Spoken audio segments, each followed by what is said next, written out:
Armstrong stands in there, delivers it to Dontavian Wicks. Wicks still on his feet. Could this be the record for Brennan Armstrong?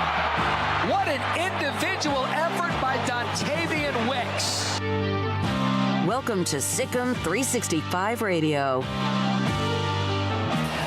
After the fake, Duggan has a man up, and it's Johnston for the touchdown.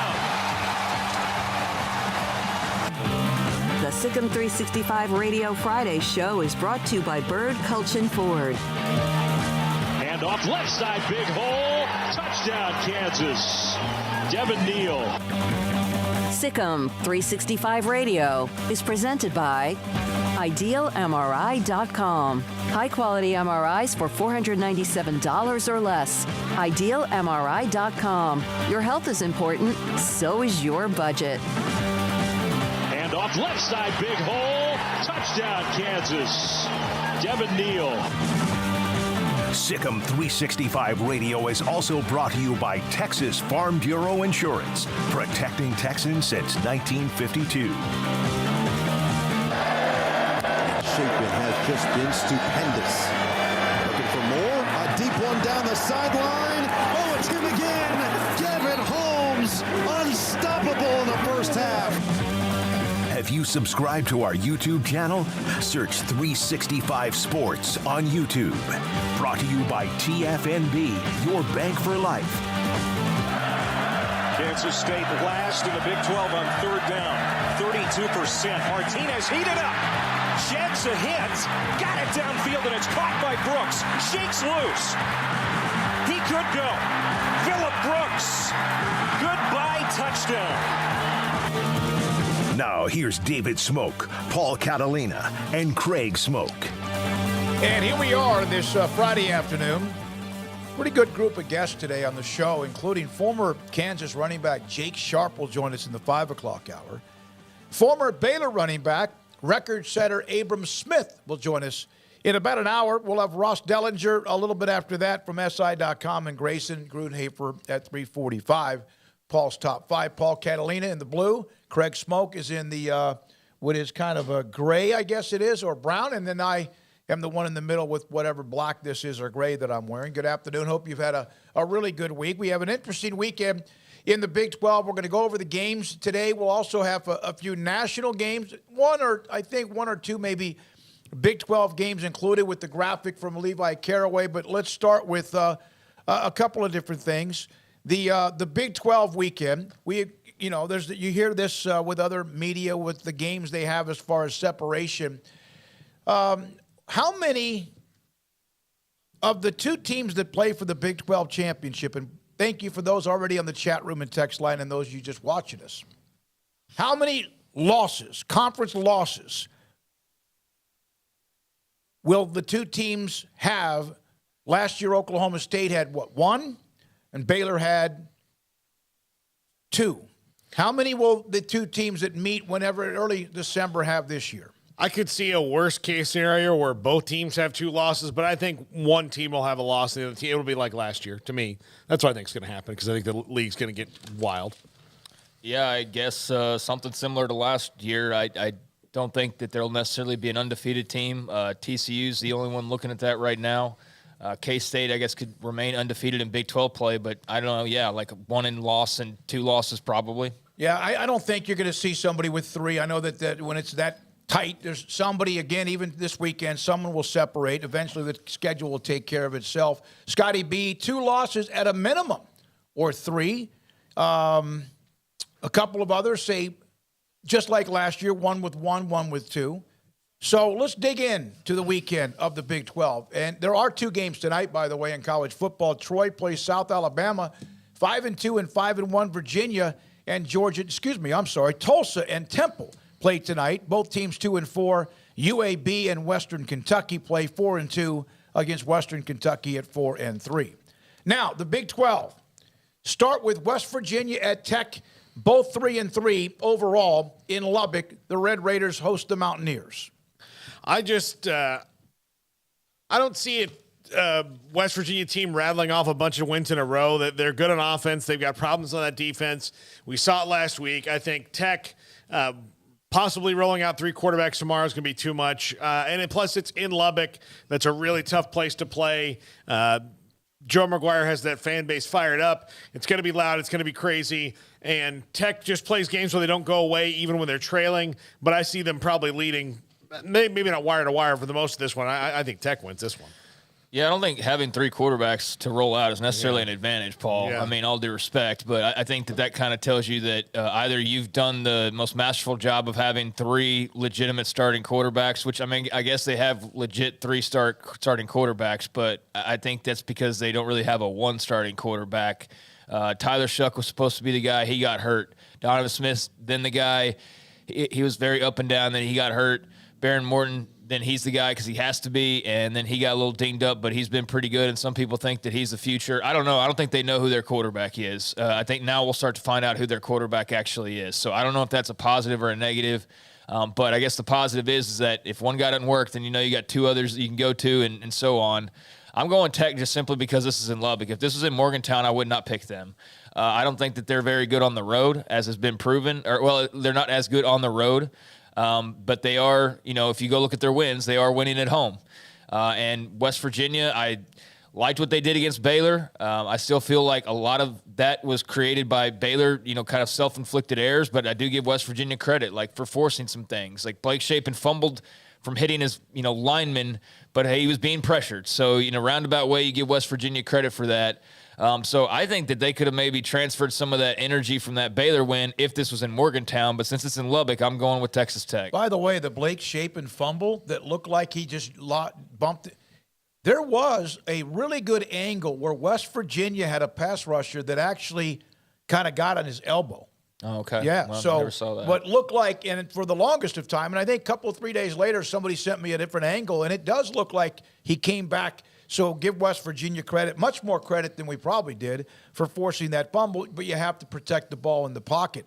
I'll take Texas Tech at home. The 3 quarterbacks, all 3 could start at a lot of schools around the country. It's a good thing to have, but it's also a negative because you've had to use them because of Shuck being hurt early in the year. Now, Kansas State, TCU, both teams unbeaten in the Big 12. TCU's been explosive. Kansas State has been methodical. That game, Fort Worth, TCU gets back-to-back games. They had Oklahoma at home, and they get Oklahoma State at home. And now they get Kansas State at home. I'm kind of confused. This game is confusing to me in the fact that you want to say that the same thing kind of happened when we said earlier with Kansas State and Oklahoma, but Kansas State proved that wrong. Of when we looked at Oklahoma right then, we didn't think that their worst offense was worse than Kansas State's best at that point, and then everything's gotten flipped on its ear since then. But TCU was just so good on offense, and even last week where they sputtered a little bit at times, I just think that they can score enough points and keep Kansas State out of the end zone enough to where they win the game. But Kansas State can make things really interesting, and with the way that they've been playing. I'm picking TCU, but I don't. It's one of the ones I'm the least confident about because we say that a lot in the Big 12, don't we? But yeah, I just don't like. I feel that way about West Virginia and Tech. Yeah. I almost picked West Virginia. I don't think Tech's that much better than West Virginia. I don't even know if they are better than West Virginia, but it's in Lubbock. Like I said a second ago, that's the only reason I'm picking them to win that game. There's nothing about the Red Raiders that makes me go like, yeah, they're just so much better than the Mountaineers. So I know West Virginia fans probably feel like they always get picked against, but it's just kind of the situation that they're, in with this one being on the road. But this game, to me, I'm going TCU. They won 3 straight top 25 games. I don't know why Kansas State's going to be that much bigger of a deal for them to have to handle. They're at home in Fort Worth again. I think that they're cruising at the moment. I think K-State's fully capable of winning this game. That's why the spread's not very much. But I think that TCU is going to stop the run a little bit. And I think if you start getting into a game where you got to trade scores, I like TCU to be able to get in the end zone or put up points a lot more than I like K-State's ability to do that on a regular basis. Again, though, this is a coin flip type of a game, really. But, being on the streak that they're on, having the confidence they did, even having a tough go of things last week and then going and rallying in the second half, I just think that they're kind of that team right now that's finding a way.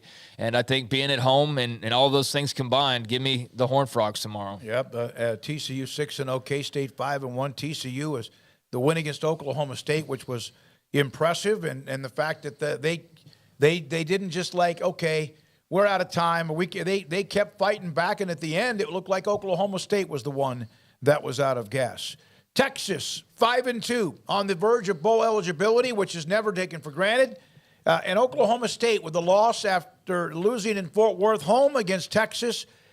If we knew Spencer Sanders was 100%, would it change your mind? Yes, it would. I would. Yeah, it would, actually. Yeah, it would, because I would lean, if he was 100% healthy, which he was not at the end of the game last week, and it certainly cost Oklahoma State. I don't know that he is going into this game. I know that Texas has been playing really well. I know that Stillwater's a really tough place to play. I know that this conglomeration of Texas players has not experienced that at full throat yet, so I know that that's going to be hard, but the fact that Gunnar Gundy might have to play for stretches of this game if Spencer Sanders isn't healthy, or Spencer Sanders may not play at all. And we're not, Soki, you asked before if I've heard anything, and I said I don't think we will until Gunnar Gundy goes out there and takes a snap for Oklahoma State, whether Spencer Sanders is necessarily healthy or not, because he's going to try to play that as close to the chest as he can. So knowing that, I'm picking Texas here because I don't really know what kind of condition Spencer Sanders is in, and even if he plays, I saw what happened last week, and he wasn't really Spencer Sanders. I think Texas is a steadily improving team, and I think they're good enough to be a top 25 type team. I'm not sure about playoff or anything like that, but I do think that they are a Big 12 contender at this point in time. But I look at their schedule and I don't see any top 25 wins. I see ones that are counted as wins even though they were losses because we want to blame the officials or whatever, or an injury or whatever we want to do there. And I understand why. They almost beat Alabama, and if Quinn Ewers was healthy and all that, but actual facts of actual results of actual official rulings say that they have not beaten a top 25 team yet. So I would be a little bit leery about them going and beating a nearly top 10 Oak State and Stillwater if Spencer Sanders was healthy. That would give me some pause. But given that the last time we saw him, Oklahoma State's basically getting shut out and allowing TCU to come roaring back and win that game last week because the offense wasn't able to function as well. That makes me a little bit leery of saying, oh, yeah, sure, they'll just score points with Gunnar Gundy.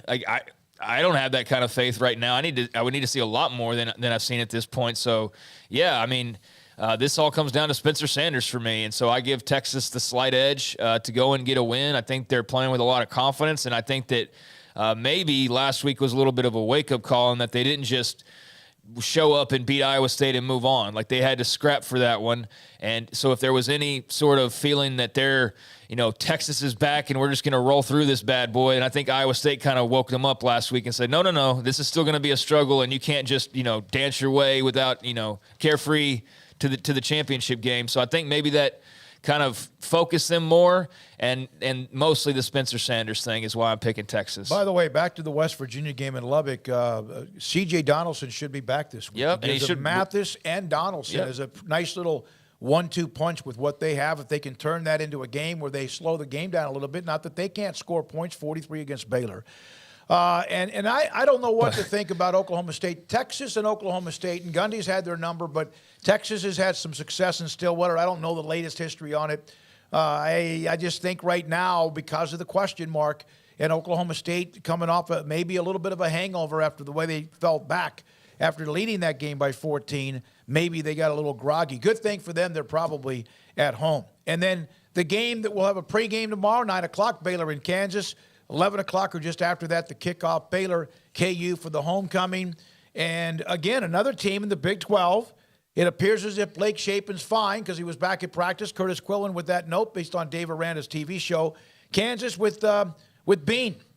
And they're going to put up some points. I saw something on the board. Somebody made a prediction. They're like, I can't imagine 48-17 or whatever. I think Kansas is going to score a lot of points, and Baylor better be in the mode they were at in Morgantown offensively. Yeah, I think that with Blake Shapen playing, this changes what I thought about this game almost completely. So since Shapen's going to play, I think Baylor will win the game. I don't think it's going to be easy, and I don't think the defense is all of a sudden going to be 2021 after a week. I think that they've got problems that are bigger than just a 1 week fix. It might be a couple of things that they need to change and maybe even moving some guys around, which will take some time to adjust to. But yeah, I think Kansas is going to be, pretty prolific on offense, and they're going to do some things. Jason Bean turns the ball over a little bit more than Jalen Daniels does. So maybe Baylor can take advantage of that, even though that's not been a big thing for them this year like it was in the last couple of years. But I think Baylor wins this one. I think they probably win it a little more comfortably than I even put on the site. But Kansas is scrappers, and they're still one game away from bowl eligibility and have been that way for a couple weeks. So don't undersell the fact that might be a little extra motivation to finally just get that done so they can take it off their plate. I'm going Baylor, and this might be the game I have the most confidence in. So if they don't win this one, then I'm not picking them to win a game the rest of the way. I'll tell you right now, I don't care if it's home or away. If they don't win this game, being double-digit favorites at home, homecoming, you just got your quarterback back healthy. The other team doesn't have their quarterback healthy. I just don't know how you possibly lose this game other than you just do what you did last week or that you've done multiple times and you screw up at all the wrong times, which is entirely possible. And if they do that, then it's going to be a real miserable day at McLean tomorrow because I think everybody's kind of tired of seeing, the untimely miscues and just how much they hurt themselves at certain moments. So if they can't, after a week and a half of hearing about how bad that loss in Morgantown was and watching that tape and realizing why that loss was bad was not bad officiating or just some a asteroid fell from the sky and screwed your offense up. There was some bad luck in that game, but it was entirely fixable and entirely winnable still, even with what West Virginia did that you were unable to defend. All due credit to the Mountaineers. So all those things considered, back at home and all that, they've got to win this game. And if they don't, then like I said, I won't be picking them in anymore probably the rest of the way because I won't see how you could justify that, quite frankly, if they're not able to win with this setup. And that's nothing against Kansas. I do think they'll come in and score some points, but I think, when you're a team that gives up nearly 400 yards and you're losing 52-42, Baylor, you can play a little bit better defense than that, right? I would hope so, especially after last week. Maybe your guys have some pride to, tackle somebody, to pressure the quarterback, to do the things that you haven't done for a while now. This to me is, and I've probably said it a couple times already this year, so this is the final time you'll hear me say this. This is a gut check for this football team. If they want to go a certain way, tomorrow is the day that they decide which direction the rest of the season is going to go, in my opinion. So we're saying that about them playing. That's how things have changed because the unknown with Kansas because of what they do now on offense. But also because you're right, Craig. 3-3, you go 3-4 with two Big 12 losses at home, and what you still have to do on the road at Lubbock, Norman, UT. And then your two home games, TCU and K-State. Yeah, two of the top teams right now in the conference. What game you winning? Yeah. Well, it's true. And by the way, there have been a lot of things said about the defense. Don't think that the coaches haven't said pretty much the same thing, and even some of the players. So figure it out, gut check, and let's see what happens. But if you can't get to the quarterback, you're not going to change that up in a week and a half unless you come up with some sort of a scheme that allows people to get free. And they don't have Jalen Petrie and they don't have Terrell Bernard out there trying to get that done. Now, do they have somebody near that? We'll figure it out. We'll see what happens. Yeah. Bean, by the way, is a guy that if you let him getting around, he can run for 100 yards in a game. He's that good. Sure he could. I don't think he's Jalen Daniels, though. If Jalen Daniels was playing in this game and was healthy, then maybe my pick would be different. But all things considered, I'm going Baylor here, but every pick we just made, I could easily see the other team winning that game. I could see Oklahoma State winning. I could see Kansas winning. I mean, every single game I could see the opposite result, and I would not be totally surprised by that in any way, shape, or form. That's why the Big 12 is an interesting league this year. Every team playing this week in the Big 12 is 3-3. 2 are 5-1. Baylor's 3-3. Kansas is what? 5-2. Texas 5-2. K-State, and everyone has a 3-3 or better. And again, some of those are because we took advantage of some non-conference games. Next week, it's TCU at West Virginia, Baylor at Tech in Lubbock, night game. And then Oklahoma plays at Iowa State on Thursday of next week. Oklahoma State plays at Kansas State. KU and Texas have the week off. Some other schools that are joining the Big 12, a couple of games, Cincinnati at SMU. That's not automatic. In fact, our good friend Steve, who's a big Cincinnati fan, said, I don't know.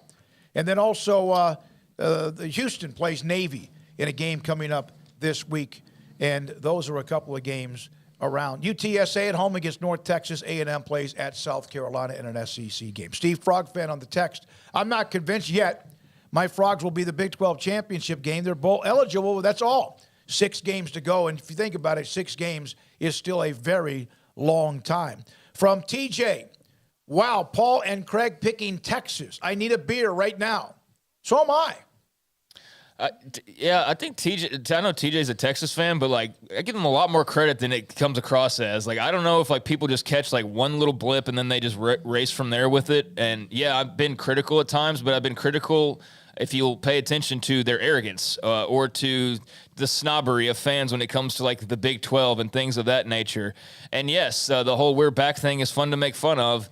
But I haven't done that in a while, and I've given nothing but flowers to Quinn Ewers, and I've given props to pretty much everything about that team now for a while this season. So, I think I've picked them in most of their games this year. So, it's not that abnormal, really. All right, we will get to the top 25 games a little bit later on, but maybe in the next segment. Notre Dame's. LSU's Brian Kelly. You hear what he said? Yeah, he didn't like instant replay. Says it's actually hurting or killing the game. I don't disagree with him. There are parts of instant replay and reviews that really get under my skin.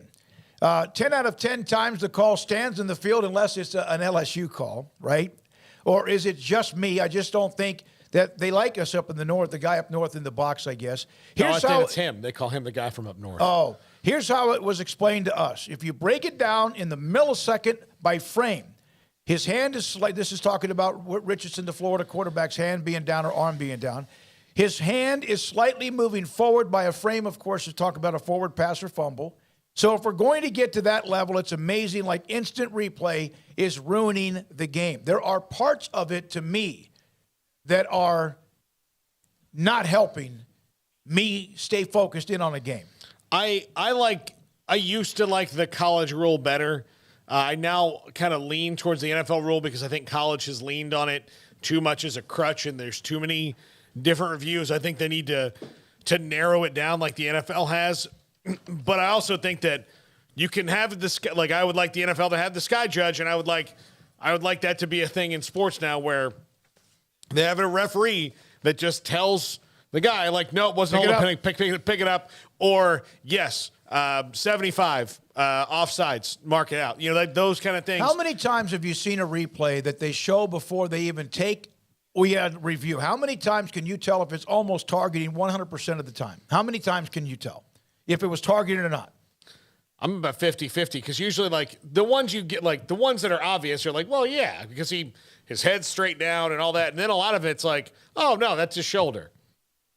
So, yeah. Craig, how many of the targeting replays, I know you don't, maybe your reaction there, how many of those targeting replays can you tell almost immediately whether it was targeted or not? I mean, I guess most of them. I don't know. But here's the thing is I'm sitting in a booth and I'm watching a TV that's 2 feet away. I think that, I saw some of the reactions to Kelly's comments old man yells at cloud, and there's certainly that party. And then there's some absolutely it's ruined the game. I don't know. It doesn't matter what I see, though. I'm not the official, so if I can see it, then yeah, sure, they should be able to check that out quickly.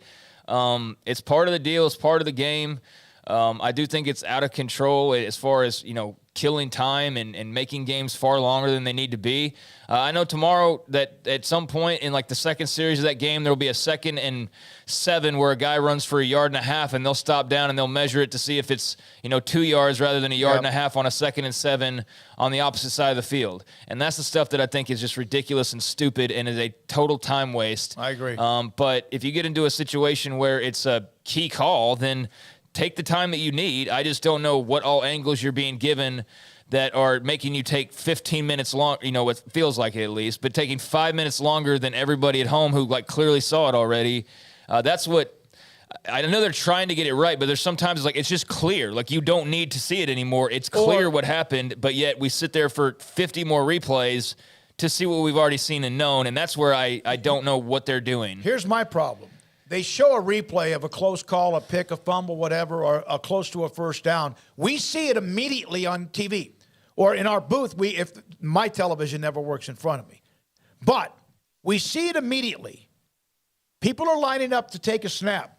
And the delay of saying, hey, we need to see that, when we are getting it immediately. And I know it's not easy. And I know that I think Bryce Cherry said something on a tweet during the game. I don't know if it's West Virginia or Oklahoma State. He was actually in the booth and watching kind of some of the protocol of what they go through.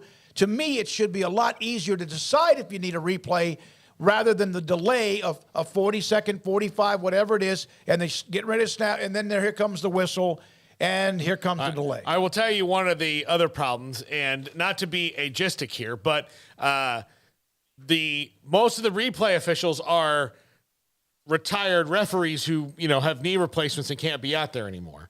So everything needs to get younger. I'm not trying to push people out of their jobs, but the problem is the people with the expertise are older, so it's a little slower. And then you also have I don't understand, I get showing the referee the play after you've made the decision, but while you're making the decision, if he doesn't have anything to do with it, just tell him on the headset, hey, it's going to be 1st and 10 at the 17-yard line.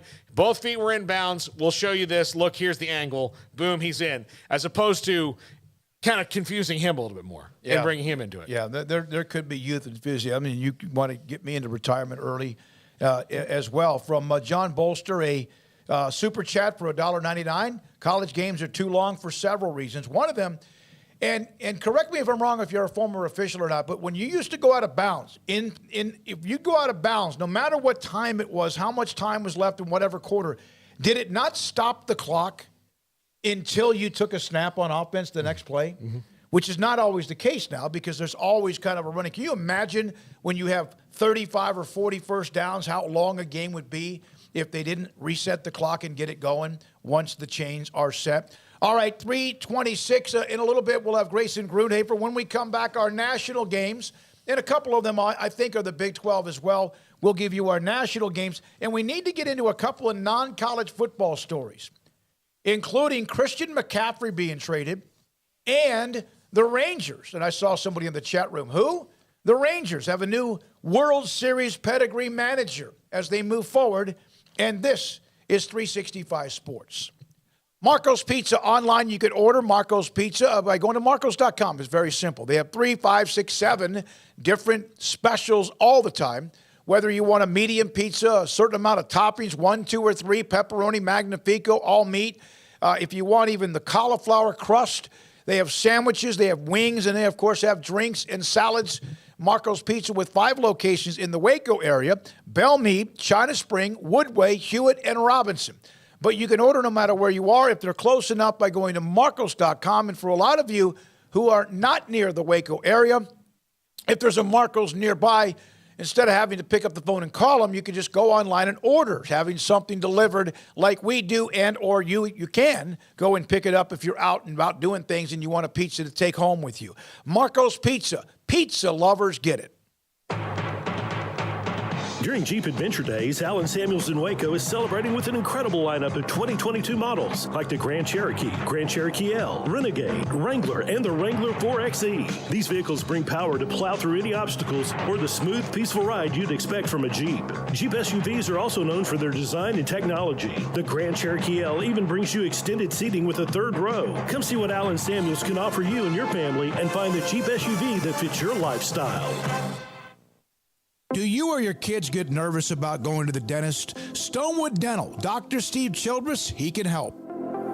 I've spent a career taking care of patients who as children had bad experiences, and now they're adults that hate going to the dentist. If I get a kid at 3 years old and they come every 6 months and it's a happy experience, it's normal for them. Now they have an accident at 6 or 7 or 8 at school. Now they have a broken tooth or a trauma, and they have to come here. They're used to lights, they're used to water in their mouth, they're used to experience, they already trust us. It's amazing what we can do with that kid without it being a negative thing.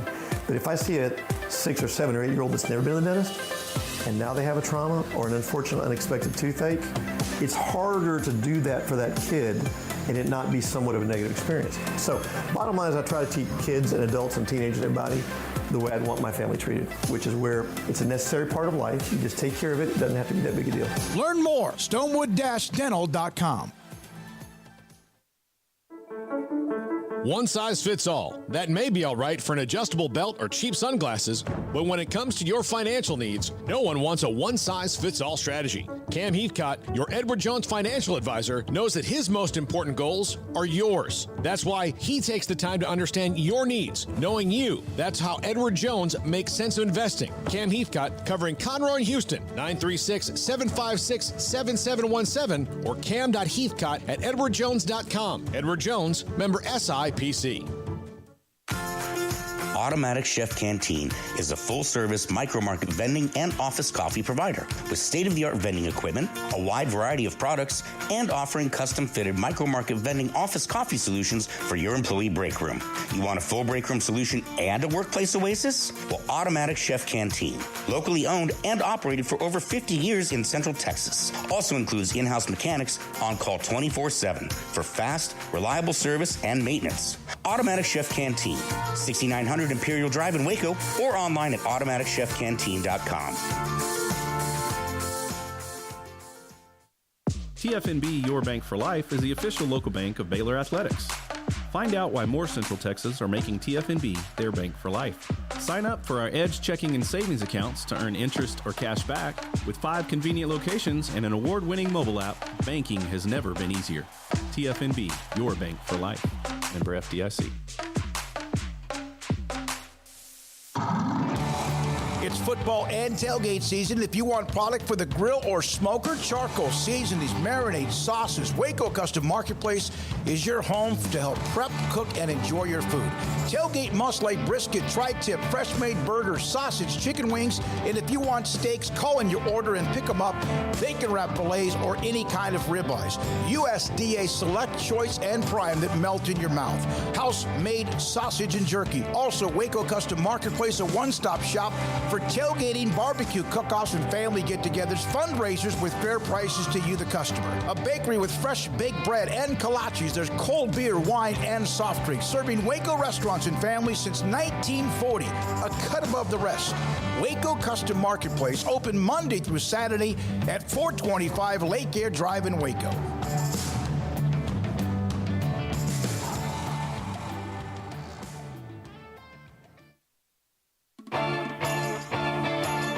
Welcome back to Sikkim 365 Radio. The 3 o'clock hour is sponsored by Waco Custom Marketplace. Meats, sweets, Texas treats, and a cut above the rest. 425 Lake Air Drive, Waco. Earlier this week, there was a story about the young man at Mississippi State who passed away. Not sure if you saw this or not, but San Jose State's Camden McWright died earlier today in a traffic crash when he was hit by a school bus while riding an electric scooter. He was 18. The university, of course, cooperating with San Jose Police Department, the California Highway Patrol.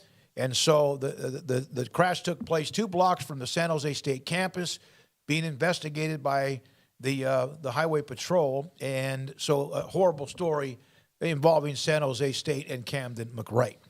Now, the national games. And some of these are games we've already discussed based on the Big 12. In fact, there's 3 of the 7.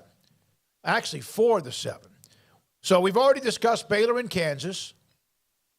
Clemson and Syracuse. Clemson's starting to really kind of get that engine rolling. Paul, you've discussed that. Orangemen are unbeaten. And across the board, we all have Clemson. Yeah, I just think that they're too good. Syracuse about to hit the sledgehammer of their schedule. And look, it worked out for them the way it was. If they were going to go 6-0 at any point of the season, the first 6 weeks is when they were going to do it. Maybe they might even be 7-0, but they're undefeated right now. They've got a tough road on the way out, but good for them. And Clemson's had trouble with Syracuse at times in the past. That's kind of the team in the ACC that kind of gets their goat a little bit. That's not Wake Forest right now, but I still think they're just too good. And Syracuse hasn't seen anything about what they're about to see on Saturday. So Clemson hasn't seen anything about what they're about to see on Saturday? Syracuse hasn't, yeah. Clemson for me, this is easy. And I'm looking at that board, and I don't know how we need to fix the pick'ems, but I'm honestly picking games just so we don't all have the same picks at times. Don't ever do that. No, but I did, and in that game that I most did that with was LSU and Ole Miss. To be frank with you, but yeah, I'm just seeing how similar we are.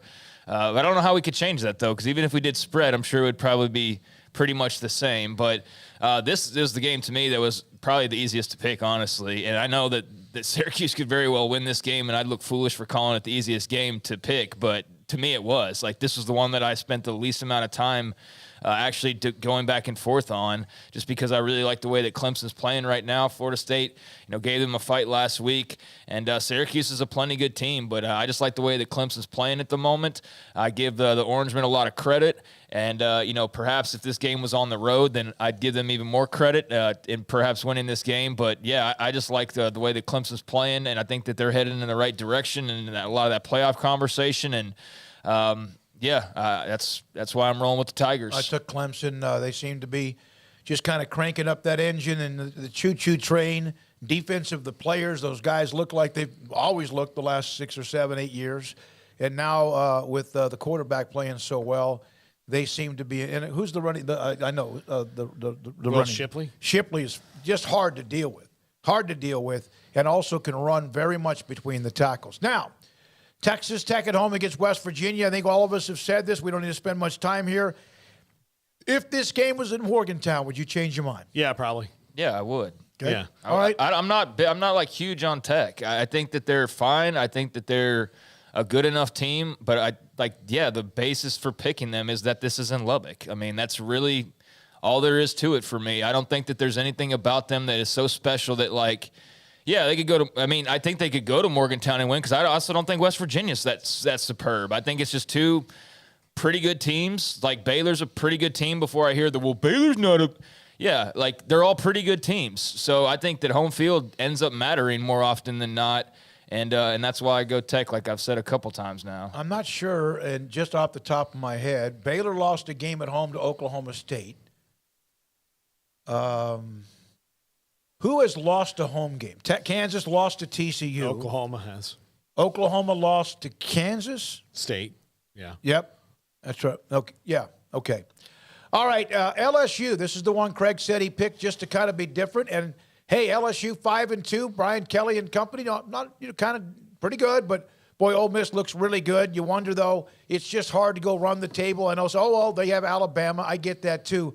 But Ole Miss, LSU. Paul, you take Ole Miss. Yeah, I just think that based on the strengths and weaknesses of each of these teams, Ole Miss is just going to run right at you over and over and over again. And while LSU's defense has played better than it did in the early part of the season, I just don't think that they can slow down all of these guys running the ball the whole game long. It's going to be a really good game. I think that they've gotten pretty right on offense. I mean, they're moving the ball, they're scoring, they're doing things right. They're not a classic LSU defense yet, and I think that's why they lose this game. But I do think it's really close.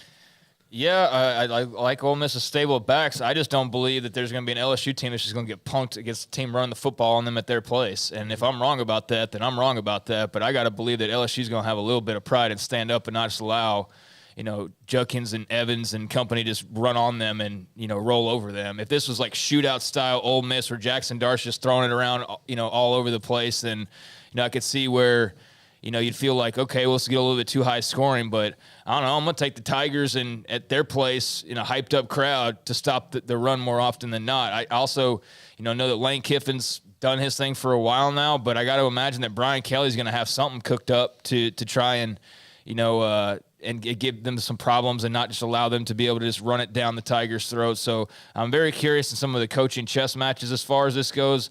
Ole Miss is putting up a lot of yards. They're putting up a lot of points, but LSU's kind of surprisingly putting up a lot of points and a lot of yards compared to what I thought, at least coming into this year.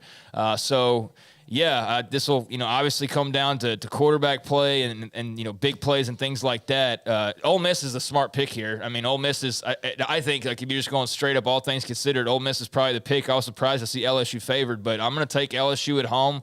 I just think they bow up, and I like that I've seen a little bit more out of their offense, even though it's not the smoothest thing in the world by any means. And yeah, it's kind of my upset pick, even though it's not technically an upset. No. But most people think it probably should be an upset type of pick. Tennessee ran for 263 yards against LSU. Yep. Florida ran for 210. Yep. Florida State had 132. Mississippi State 76. Auburn, of course, they have Rodgers, who most of it's throwing the football. Auburn ran for 101. Florida State had 132. So they have been susceptible. Tennessee's offense is obviously very special. So is Ole Miss. So that's that one. I picked Ole Miss. I like what they do. I love the fact that they run the ball out. Teams like that, you think about the passing. Just like the Briles teams, the passing. It was really their bread and butter was pounding you in the mouth and softening you up inside running the football.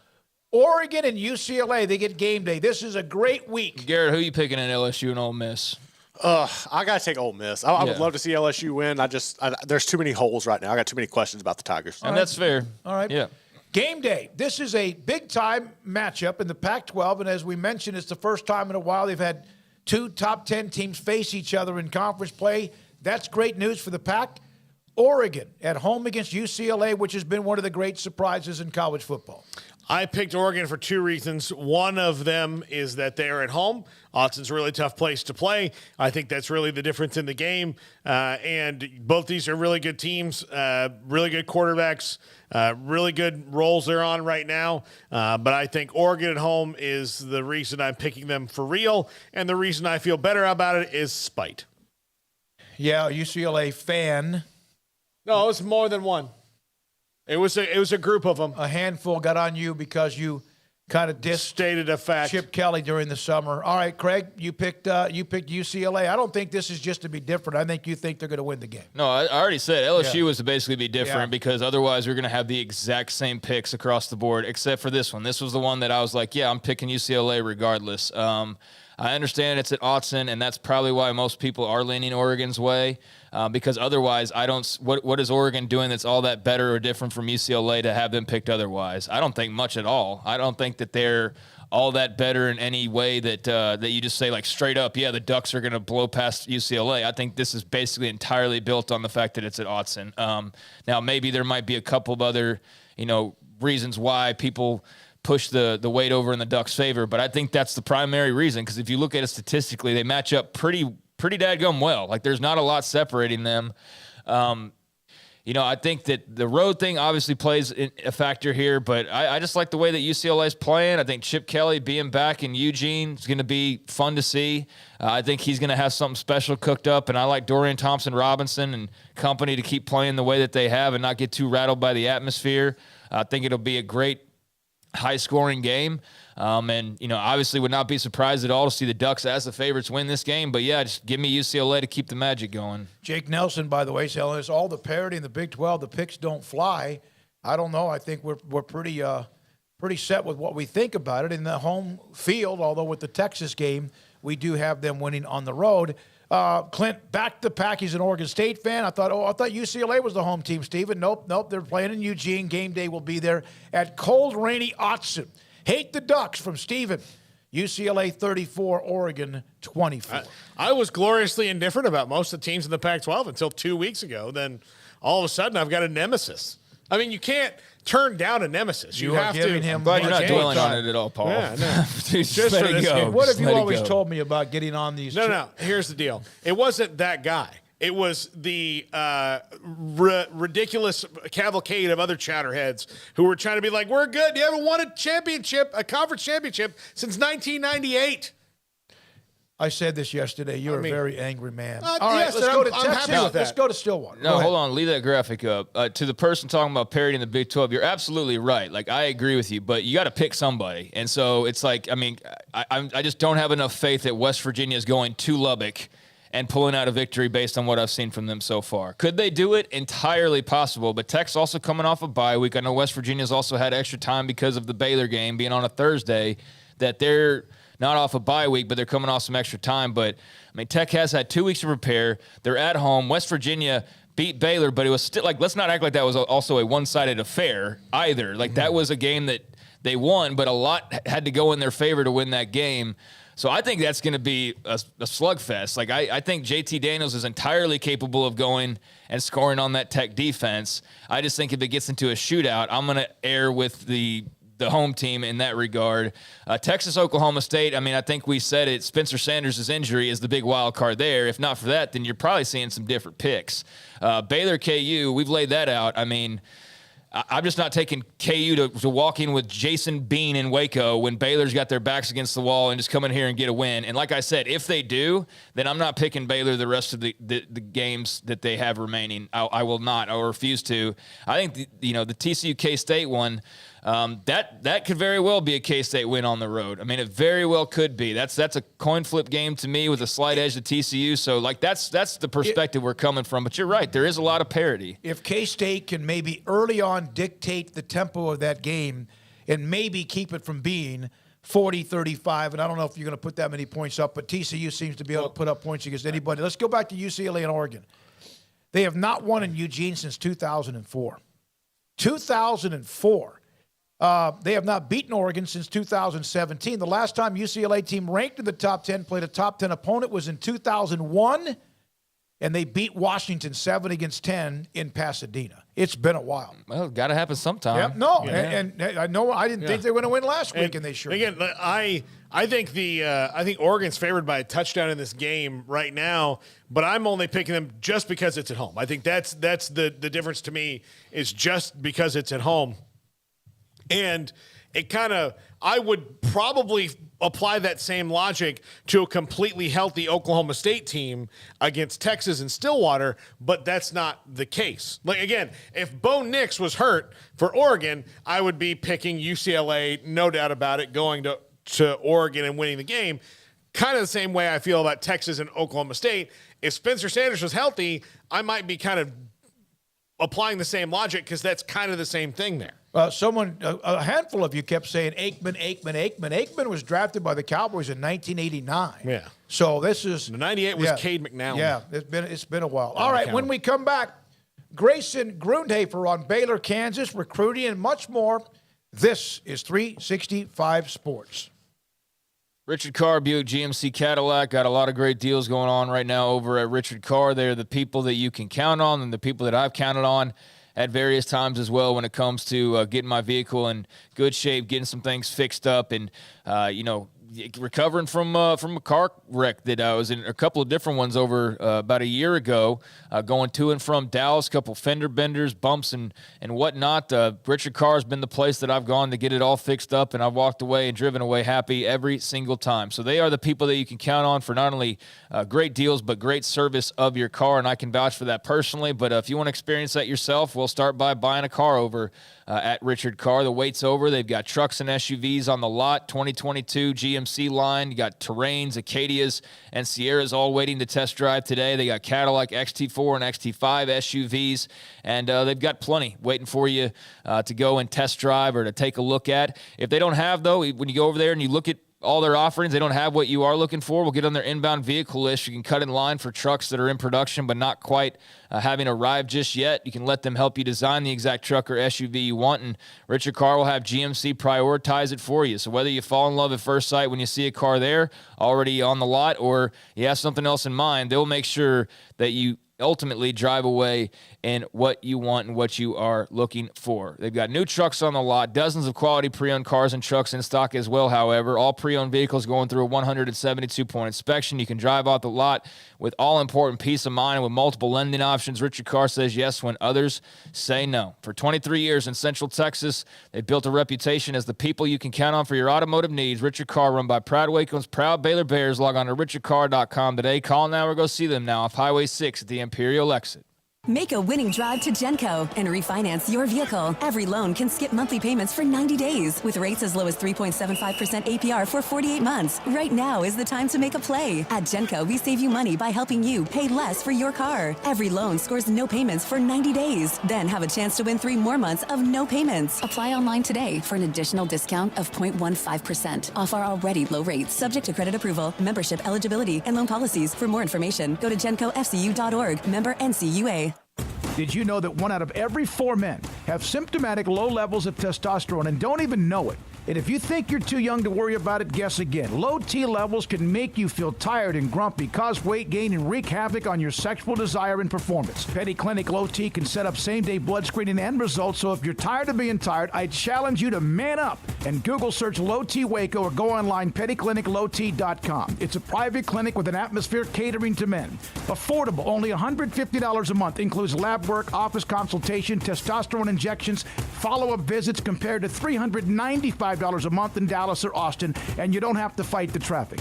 Petty Clinic Low T as board-certified physician consultations will provide the best form of brand-strength testosterone available. Contact Petty Clinic Low T today. Just off Highway 84 and Old Hewitt Drive in Woodway, Petty Clinic Low T, helping men become the high-performance men they deserve to be. PettyClinicLowT.com or Google search Low T Waco. Let Camille Johnson Realtors guide you seamlessly through the process of buying your dream home or selling your current one. Commercial, farm and ranch, or residential, Camille Johnson Realtors can smoothly and successfully lead you through any transaction. With a team of 28 experienced agents who are excited about serving you, Camille Johnson Realtors services the entire greater Waco area. If you're in the market to buy or sell, contact Camille Johnson Realtors, 104 Midway Center in Woodway, or find them online at www.camillejohnson.com. Camille Johnson Realtors, elegant, charming, warm. Welcome home. Baylor Scott and White, Southwest Sports Medicine and Orthopedics, the team physicians for Baylor Athletics, diagnosing and treating all sports-related injuries, including concussions. These specialists also provide orthopedic services for athletes and non-athletes alike, whether it's knee or shoulder pain, hand or wrist injury, orthopedic spine care, and even an arthritis and total joint clinic. Trust the doctors Baylor Athletics trusts. Baylor Scott and White, Southwest Sports Medicine and Orthopedics wants to get you back in the game. Boots add protection. Good boots help you climb better and move forward faster. And when your son or daughter steps into the boots of a U.S. Army officer, they also learn how to lead. In these boots, they'll gain more confidence with expert training in one of more than 150 occupational specialties. In these boots, they'll stand a little taller and lead a team with diverse backgrounds and areas of expertise to successfully accomplish whatever challenge comes next. In these boots, they'll earn respect with valuable experience from day one that will give them solid footing for success into the future. Highly qualified candidates who earn a spot on our team can receive comprehensive health care coverage, college tuition assistance, and a bonus of up to $40,000. See all the things your son or daughter can achieve in our boots at GoArmy.com. U.S. Army Waco Recruiting Company, 254-598-8131 or 254-776-1543.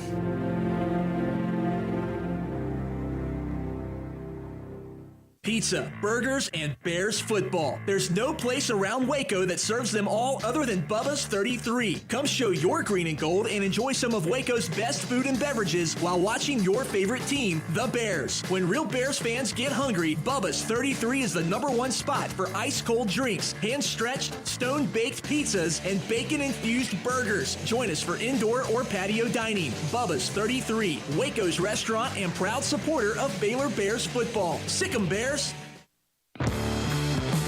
Welcome back to Sikkim 365 Radio. It's time for our weekly segment with Grayson Grundhafer of Sikkim365.com. Brought to you by Pioneer Steel and Pipe, where customer service is their main focus, and best in metal, steel, and pipe for large or small projects, with 2 locations in Waco and Bryan.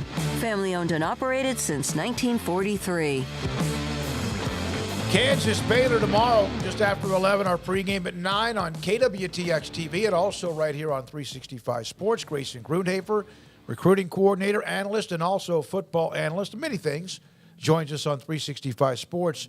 Grayson, I saw your, we all have a little mini write-up with our prediction, and you mentioned somehow they're going to find a way to get sacks. Kansas has actually only been sacked 4 times in their first, 6 or 7 games. Baylor has not been getting to the quarterback. What can they do to change that besides somebody play better? Yeah, a big part of that prediction really comes down to the fact that I think Baylor is going to be able to get out to a little bit of a lead.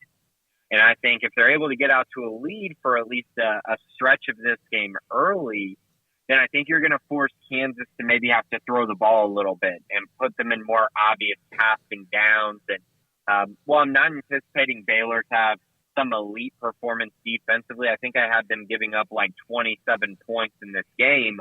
I do think that we're going to see some strides. And by that, I mean, I think they're going to create a little more havoc on the quarterback. I think they're going to force a couple turnovers in this game. And I think, a lot of that is based on, you had this extra time to prepare. Also because Kansas quarterback Jason Bean, who I believe will start tomorrow, I don't know if that's been confirmed yet or not, he's been a little turnover prone. And so I think that's going to allow Baylor to have some opportunities there defensively. Grayson, do you think that they will shuffle people in the secondary? Maybe not this week, but next if the defense continues to struggle on the back end? Yeah, you would have thought that would have been right after the bye week. But then you come off of the bye week and you have your worst performance as a defense that you've had all year. So, conventional wisdom would tell you that they would have addressed this going into this game. But, yeah, you're right. If Jason Bean and this Kansas offense, which is pretty good, is able to tear you apart again, then you're really going to have to consider some things because they go to Tech in the next week and then Oklahoma the next week. And, you got these other offenses at the end of the year with TCU and K-State and Texas. But, a lot of that group I just named are some of the most explosive passing offenses in the Big 12. So if you're unable to stop Kansas from throwing the football, then, yeah, you're going to have to reevaluate some things and try to maybe change up the scheme a little bit. I don't know if they're going to change up the personnel too much. I think they like the group they have out there, and they think the group that they've been playing is the group that can lead them to the most wins. But I think those guys are just going through some growing pains because a lot of them, it's their first year starting. And so I think you're kind of seeing that a little bit from the secondary and also from, many other positions. I don't want to put this all in the secondary. Those veterans up front haven't really been getting the job done in their one-on-one matchups. And then at linebacker, Dylan Doyle and Matt Jones, they've been inconsistent in my eyes. They've had good performances, but they've also had some not so good ones as well, especially the West Virginia game. So a lot of blame to be thrown around, but either way, this group just needs to start figuring it out and start playing more together as a unit. Blake Shapen's back from the head injury, concussion, whatever you want to call it, against West Virginia a little over a week ago. Prior to that, obviously was hitting a pretty nice groove with the offense, even though they still can't run the ball all that effectively. What are you expecting with him back in the saddle this weekend? Yeah, more of the same, right? I'm expecting him to continue throwing the football at a very high level. Kansas has one of the worst pass defenses in the Big 12, right there with West Virginia. So there's going to be opportunities in this game to take shots deep downfield and also across the middle of the field, which is especially where Oklahoma really picked apart this Kansas defense, was right over the middle of the field. But, guys, the biggest thing for me, I like seeing Shapen develop and I like seeing the passing game grow. But Baylor needs to get back to their bread and butter, and that's running the football. And they need to do that at an elite level tomorrow. We just saw Oklahoma run for nearly 300 yards on Kansas last weekend. So I don't see any reason why Baylor shouldn't be in the 200, 250 range, averaging 5 yards a carry. They need to get back to that.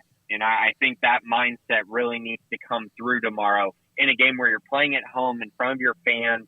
There should be an extra motivation there, and they really need to start running the football at a higher level. Let's say, because Squirrel's out. We don't know about Tay McWilliams. I'm not sure where Jordan Jenkins is. I think he's been kind of in a protocol too. So let's say Reese gets 98 and busts one long one, and Chapin gets 37. Where does the rest of the yardage come from? Yeah, I mean, that's a fair question. I think they're really going to rely on Richard in this game. Mm-hmm. I think that I think it's going to be more than 98. You know what I mean? Right. I don't think you're going to see Chapin running around too much. I would say that this is a game where maybe Richard looks more like Texas State Richard, where he's running for 150 some yards. I really think they're going to rely on him and pound the rock with him. But you are right. It is a concern, and it might be something where, that forces them to throw the ball more. But hopefully not, because this mindset that they had a year ago, they need to get that back if they're really going to make some noise throughout the rest of the season. Yeah, but how do you just do that, Grace? I think that's the $1 million question is, how do you just get it back? It's hard. Yeah, it is hard. I think that, the Khalil Keith coming back is something to keep an eye on, because as much as people, want to talk about Gavin Byers, when they get Khalil Keith back, I mean, that's a guy that many people think of as an NFL draft pick. It's just a different level, what he can bring to this offense, especially in the run game. And for that reason, there's an upside there when he does come back, which, we might get to see him this week. We'll see. But I think he would be a huge, pick-me-up for this offense. I also will say, during this run that they've had where, the running game hasn't been as sharp, West Virginia, pretty good against the run. Oklahoma State, okay against the run. BYU was good at the run at the time they played them. And Iowa State, great against the run. Now you look at the rest of their schedule, they're playing teams like Kansas, Oklahoma, Texas Tech, TCU, teams that just can't stop the run. So I think that could change some things as well. I think Baylor could get things going against maybe some of these defenses that aren't quite as elite. Grayson, Seth Jones announced that he is entering the transfer portal, a teammate of Kyron Drones from Shadow Creek High School down in Houston. We'd seen little flashes of him earlier in the year, and even, some perhaps overreaction, but just some reaction was like, oh, hey, he's showing, flashes, and maybe he's one of those guys that will step up at wide out, but instead he's now in the portal. Your thoughts on what that means for him, for Baylor, et cetera? Yeah, guys. I mean, it means that there's only two upperclassmen left on the roster, Gavin Holmes and Jalen Ellis. So you're losing out on that. And, Seth was just the guy who I don't think he ever – I mean, really his peak was spring ball and then fall camp where it looked like he might be the starting receiver. But obviously as the season progressed, things changed. Gavin Holmes started to take over reps on the outside along with some of the other receivers like Josh Cameron. And for that reason, he kind of was an odd man out. And so it's not a huge loss for Baylor. Baylor's relying on their younger guys to really become, a big part of this offense, I think. And they're also hopeful with some of the other guys in the room. But I think with Seth, I think he just kind of saw the writing on the wall and decided that, he needed to go make a change and go somewhere else where maybe he could have an opportunity at more consistent reps with the first team. Grayson, you mentioned about over the middle against Kansas. Isn't that what they actually had success doing with West Virginia, but just not enough? Exactly. And that's what I was kind of alluding to about, this Kansas secondary is the second worst in the Big 12 besides West Virginia.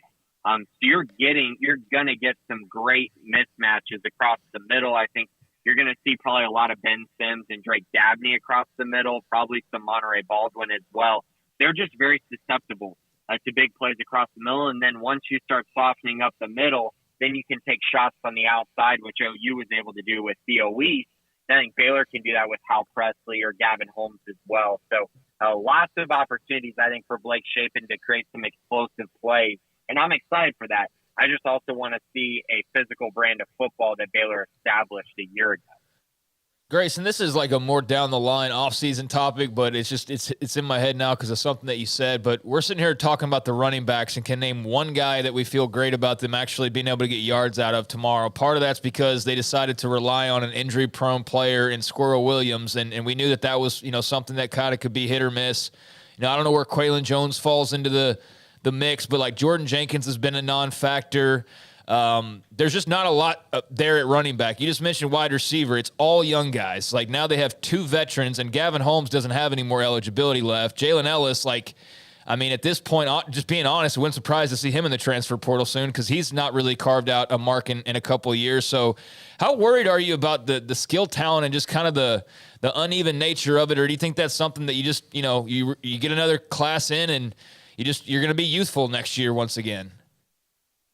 Yeah, I think it's really tough at running back, right? Because like you said, you're relying on Squirrel Williams, but really they were relying on Tay McWilliams. Sure. And he's been hurt. And so, you can't really, you can't blame them for that. Like they felt like their running back room was going to be fine with those two, the emergence of Quaylon, and then they were really high on Richard Reese as well.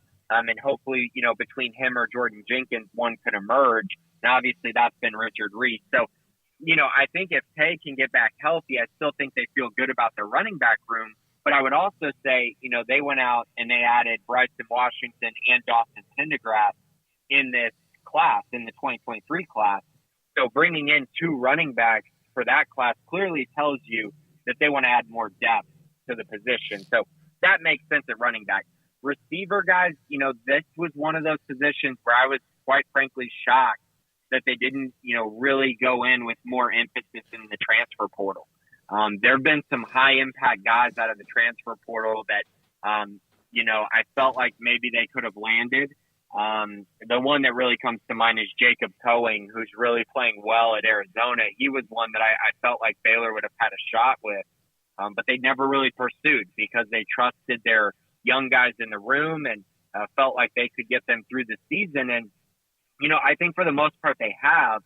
There just have been stretches where things just have been off, whether it's the running game or whether it's, the quarterback position or the pass protection. It hasn't all been the receivers.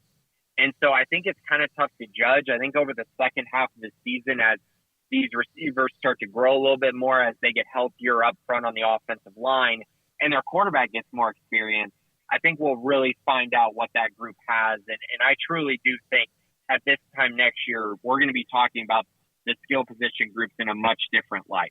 Thank you, Grayson, very much for the thoughts on your prediction, also the game, and also looking forward to what Baylor does to try to fill some gaping holes in a couple of positions. John Bolster, coach's biggest mistake this offseason, clearly not sufficient use of the transfer portal. We asked that to Dave Aranda. They got Josh White, the linebacker from LSU, and I asked him, what was it, Greg, 2 or 3 weeks ago, why they did not maybe look deeper. And his response was very Dave Aranda. Doesn't mean he was right, but that they felt like it'd be better to allow those who they have and see if they can rejuvenate some of them rather than go out, find somebody just to bring them in.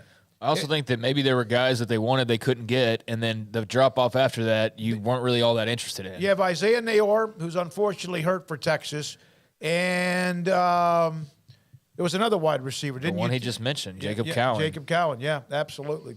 All right, when we come back, Abram Smith, record-breaking season last year for Baylor when they started that wide zone.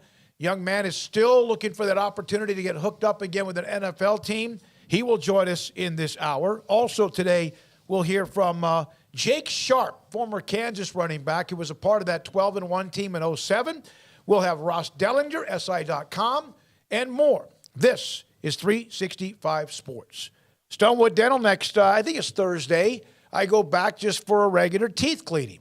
I went through the process of had a tooth pulled in the implants, and that was with Dr. Warren at Brazos Oral Facial Surgery. But then I had my crowns put in from Dr. Childress at Stonewood Dental in Robinson, Texas. And then there's the part about making sure, no difference the maintenance on anything else you do, maybe even like a car or your body, is I need to go back and have a teeth cleaning next Thursday. It's something that I probably skipped for many more times than I want to admit, which led to a lot of the other problems that I've had along the way. They do that. They do the simple. They also, if you have something that's kind of an emergency, man, you go to bite down on something and wow, you can't even hardly budge, or it makes you hurt so bad, they will help you with that. Maybe a root canal or something that needs to be fixed, a cavity, teeth cleaning, all of it. It's Stonewood Dental with Dr. Steve Childress. He's the best in Robinson, Texas. Hi, I'm Mark Stewart with Bird Colgan Ford. It's that time of year. It's football season, and BK Ford is a proud supporter of the best high school football teams in Texas, right here in Central Texas. BK Ford is proud to sell the #1 truck in Texas, the F-Series truck, led by our leading rusher, the F-150, 45 years in a row. Lock in your best price and rate today by custom ordering your new F-150 at BK Ford. Simple, easy, trusted. Experience better at Bird Colgan Ford.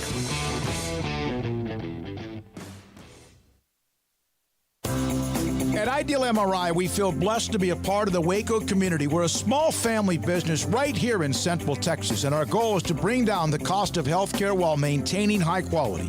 At times like this, the cost of health care has never been more important, and unfortunately, significant illnesses and injuries still occur. That's why Ideal MRI is open and here to serve you through the difficult time. We offer premium MRIs just like a hospital with state-of-the-art technology and specialists, but you'll pay less. Sometimes thousands of dollars less, whether you're using insurance or not. At Ideal MRI, we accept most insurance and there are no hidden costs, even offering financing if that's needed. Everything included in the price, and you'll not get something as a surprise in the mail later on. If you need an MRI, ask your doctor about Ideal MRI. They'll know. You can schedule an appointment safely from home online in minutes at idealmri.com or give us a call, 833-IDEAL-MRI, idealmri.com. There are 26 letters in the alphabet, over 600,000 words in the dictionary, and just 3 of them said together can change everything. Let's order pizza. Those 3 words lead to dough made from scratch and 3 fresh signature cheeses that blanket golden crust in a heavenly melt on Marco's Pizza that'll blow your mind. So visit marcos.com to order and stop by Marco's Pizza in Belmead, China Spring, Woodway, and in Robinson. Marco's. Pizza lovers get it.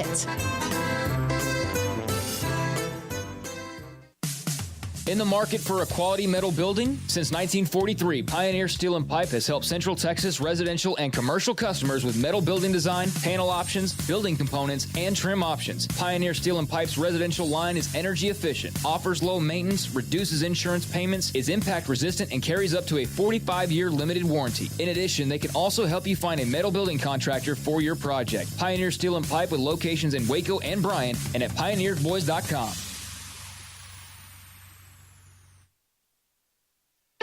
Don Humidor, your home with a 48-foot walk-in humidor with the elite cigar brands from around the world, including the #1 cigar of the year, Aging Room Cuatro Nicaragua. Plus, they have the great brands like Macanudo and Artur Fuente, Rocky Patel, Aston, and so much more. CBD, great for sore muscles, aches and pains, sleep, Vita Dreams, and anxiety, mild depression, general health and wellness. Their staff very knowledgeable on the subject. If anyone is curious about CBD, ask Carol and Ashley. Don Humidor in the Townwest Shopping Center off Valley Mills in Waco. Riverbend Liquor and Wine, Lakeshore Drive, North 19th Street, right behind the bank, is a hidden gem in Waco. If you're a fan of bourbon, especially local Texas bourbons, that's where you gotta go. Balcones, TX, Devil's River, whatever it is, they've got it. Riverbend Liquor and Wine, plus the best selection of craft beers in Waco, seasonally churned out throughout the year. Whether it's spring, summer, fall, or winter, Riverbend Liquor and Wine, best selection of craft beers, a speedy drive-through window, and excellent customer service. Find out more on Instagram or just go by and see them. Lakeshore Drive at North 19th Street behind the bank.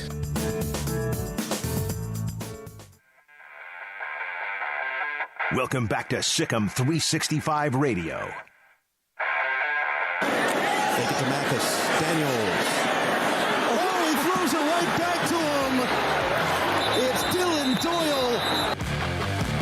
The 4 o'clock hour is sponsored by Boozer's Jewelers, the wedding ring store, specializing in custom jewelry and repair, all in-house. Now here's David Smoak, Paul Catalina, and Craig Smoak.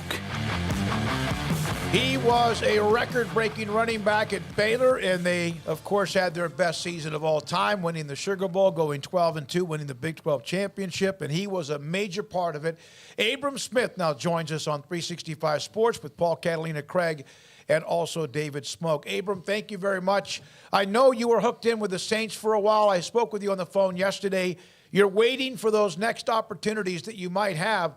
How difficult is that to wait for the call?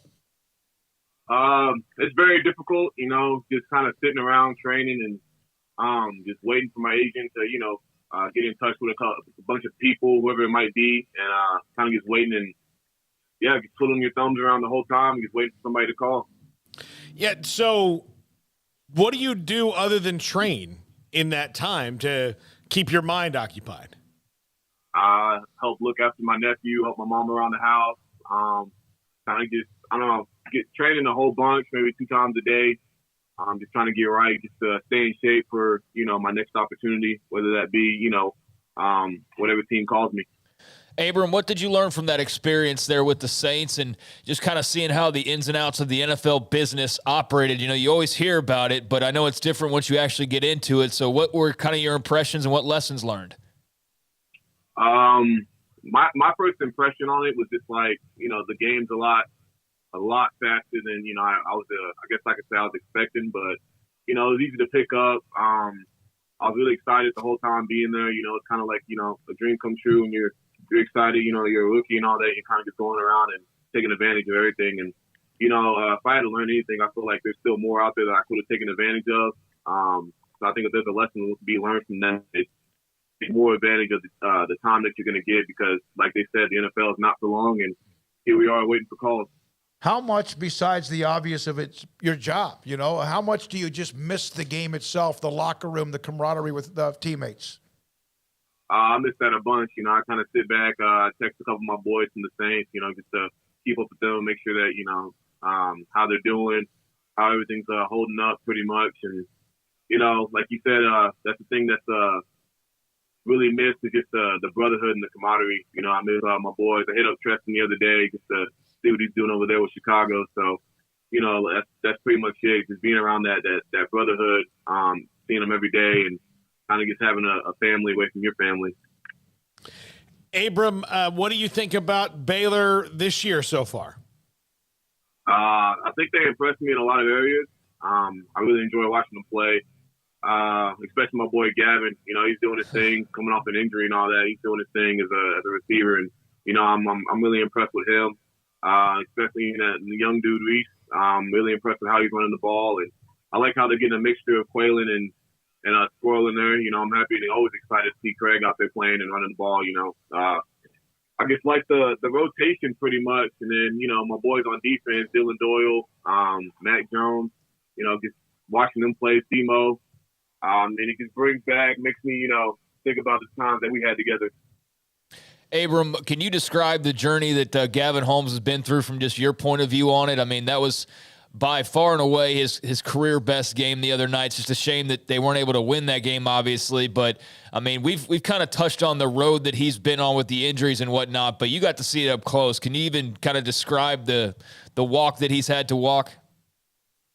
He's had one of the toughest walks that I've known. I like to say that, I had a couple of a fair share of tough walks, but at the same time, I think he has me beat. He went through a lot, injuries, all that. So, I mean, it's like he could never catch a break. And now, he spent all the time working, motivating people, and, kept pushing. You can kind of tell as he was sitting there, nothing was going to stop him from doing what he wanted to do. And, that's showing out on the field now. Abram, of the guys when you left, when you were on your way to go to the NFL, and who was coming back, you had Quaylen Jones, who's kind of a big, thick, kind of a banger. Not that he can't run. Tay McWilliams, a banger. And then you had Squirrel, and you had the incoming freshman in Richard Reese. And then it was Jordan Jenkins, who was a phenomenal player at Lindale High School. Did you have somebody in mind that would be maybe the alpha out of that group, or did you expect it to kind of have just a lot of guys involved? I expected Tay and Quay, and then, of course, World. But, I think I'm kind of okay with, them spacing it out like that. I think they look really great. Just all of them being able to bring their own little game to the field. And that's kind of how me and Treston were. So just being able to space it out like that, I kind of enjoy. I'd rather, enjoy seeing that than, maybe one guy getting the alpha or getting the carries. I kind of like how they're bunching it in all together and coming together as a group. Abram, Blake Shapen seems to have a very unique confidence out there at quarterback, especially sometimes he makes throws where, it's like he just to show that he can and then let it go. What is it like having him out there as a leader, even though you only got to see him at the very beginning of that journey? I call him the gunslinger, just exactly like you said. There's times where he'll lead the pass to throw the ball, and, it's little tight little areas, and, he can get it in there. And him being out there, he's a big, confident guy. Big, really heavy on the leadership boost. He likes to get people going, likes to motivate people. And, I'm one of those dudes who's self-motivated, but sometimes he get me going during a game or get me rolling before a play. So, that's the type of person he is. He's a great leader, and, he's an even better leader off the field. They've obviously had their mix of results, Abram, being at 3-3 now. Last week, tough loss there in Morgantown. Been a couple games they've lost that they probably feel like they could win. This is obviously kind of a mixture of older guys that you played with last year, but a lot of younger guys. Like, what can you tell as far as, how hard that is to build team chemistry and to get on the right note together? How difficult is that? Because last year, obviously, you guys had hit your stride and there was great leadership and all of that. Just how hard is that to build sometimes? It's extremely hard. I was part of that 111 squad, and, it was a lot of the older guys, but a lot of us younger guys. And, it's extremely hard to build, I want to say that little niche or that little circle, because everybody has their own circle. Like the older guys, they might have a couple people that they've already been hanging out with or whatever it might be. And, it's extremely hard to, I feel like from experience, extremely hard to kind of put everybody in a big family, especially with the young guys coming in. They're young, not really used to college, and you kind of get frustrated with them here and there. But it's more of just trying to bring them along and be a better leader as an older guy, and just trying to get them on board and get them on the same boat. They have been playing without Khalil Keith, and there's a chance that he's getting back in time for Kansas again until we see him out there. But what are you looking at? I don't know about Kansas, but we'll see. There's a chance they get him back for Kansas, but whenever they do get him back, how much of a difference maker can he be no matter who's been playing in his spot right now? I think it'll be a great tremendous maker, just a playmaker overall. I think whenever I was there with him, I knew that he could move whoever he wanted to move. It didn't matter what the size was, and I still see that going on with him. So, regardless of who's playing in this spot, and whoever's playing in this spot, I mean, they earned that. That's why they, next man up mentality. But still at the same time, I still feel like he's going to be one of those guys who can definitely help in the run game and, just help overall on the field. How much do you get to watch him? I try to watch him as much as I can, to be honest with you. Every time they get on, I'm watching. My dad always has the game. Always has the game on in the living room, so I'm sitting out there watching with him. So last year, you guys averaged well over 200 yards, 220 almost a game rushing, 5.5 yards per carry. This year, it's 184, which is a lot better than I thought it was, but under 4.7 yards per game. But there still seems to be something, Abram, that is missing, that there's just a little bit off. What do you think that might be from your eyeballs? Just from me watching, I think there's holes maybe, reads maybe how people are attacking the cut, going into the maybe into the hole or whatever it might be, or maybe it might just be the read. Just whatever I can see personally, that's all I see. A little hesitation, a little patting your feet a little bit rather than just hitting it downhill. I think Quaylen does a good job of finding the holes and kind of definitely on the goal line, red zone. He finds the holes and he knows what he wants to do with that ball, and that's how he ends up in the end zone a bunch. And then Reese, I think he's doing a really good job with finding himself inside the run game, if that makes sense. Kind of just using his abilities to make the team better. All right, now that you're not there, you can tell us, does Dave Aranda ever get mad about anything? I don't think I ever saw him get mad about anything. I think he might get upset, but never like really angry or, yelling at you type of dude. That's not who he is. But I've never seen him really get angry, but I have seen him get upset. More like I guess you could say like stern kind of father type of upset. Oh, disappointed, not mad. That's even worse, right? Yeah. Yeah, when I got in trouble, if my father told me, I'm disappointed with you or disappointed in you, that hurt more than if he got the belt out. Exactly. Yeah. Abram Smith, former Baylor running back, with us on 365 Sports. Tay McWilliams is a guy you mentioned, and you mentioned Quaylen and others as well, but he is supposed to have been the guy. He was going to be the guy. He got knocked out, basically, almost knocked out at Brigham Young. Abram, what's it like when you're supposed to be the running back that delivers the blow, and then all of a sudden someone delivers one on you? Does that make you, when you come back, gun shy for a little bit when you do? Personally, for me, I mean, no, I just, it comes with football. It's a very contact sport, very violent. And that's what comes with it. And you got to be physical, especially at the running back position. You're pretty much in the trenches. You're in the box, and those guys across. I mean, it's either be the hammer or the nail, and that's kind of what I've learned growing up. And especially being on the other side of the ball, I'd rather be the one delivering the hits and taking it. So, it's a mindset thing. And I know Tay personally. He's one of those guys that he can easily bounce back from that if he wants to. My last question for you is that you were a part of that dramatic, fantastic run last year, the year you had, et cetera. It's 14 games. It's a long season. Did you have a chance during the year? Did you get a chance to enjoy it enough because it's gone before you know it? I was sitting there the whole time enjoying it. You kind of get done with practice, and it's one of those long practices or whatever it might be. And I kind of just sit back, and I had Terrell as one of my locker buddies. I had Blake Shapen as one of my locker buddies. So I kind of get sat there, and I'll chop it up with them and talk to them for a little bit before I even headed out. And, you always go up to the film room, and those moments where we're having, like, Tip Treats up there, and it'd be me and Treston or even Gary Bohannon when he was up there. We'd all be up there watching film. So, I mean, I enjoyed every moment that I had with them. And then especially when we got to the Sugar Bowl, it's kind of like one of those, last rise, Big 12 championship. We did that together.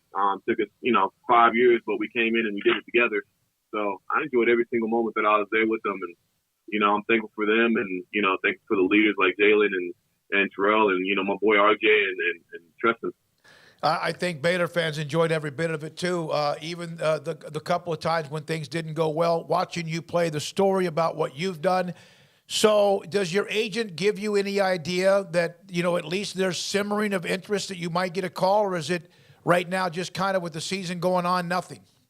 It's kind of just with the season going on. To be honest with you, you kind of look at injuries. You don't want anybody to get hurt, but at the same time, it opens up doors. And, I got a foot in the building. It's just more of just getting in the actual building is what I want to do. So, he kind of just gives me hints here and there, lets me know what's going on, and then he's the one who comes up and gives me the call, or gives me the text, and lets me know like, hey, I'm flying out here or I'm flying out there, and then I go do a workout and hear back from them, and we'll see how it all plays out. Enjoyed your story, Abram, and you still have some chapters left. Thanks for your time. Good luck taking advantage of the next opportunity. We appreciate you.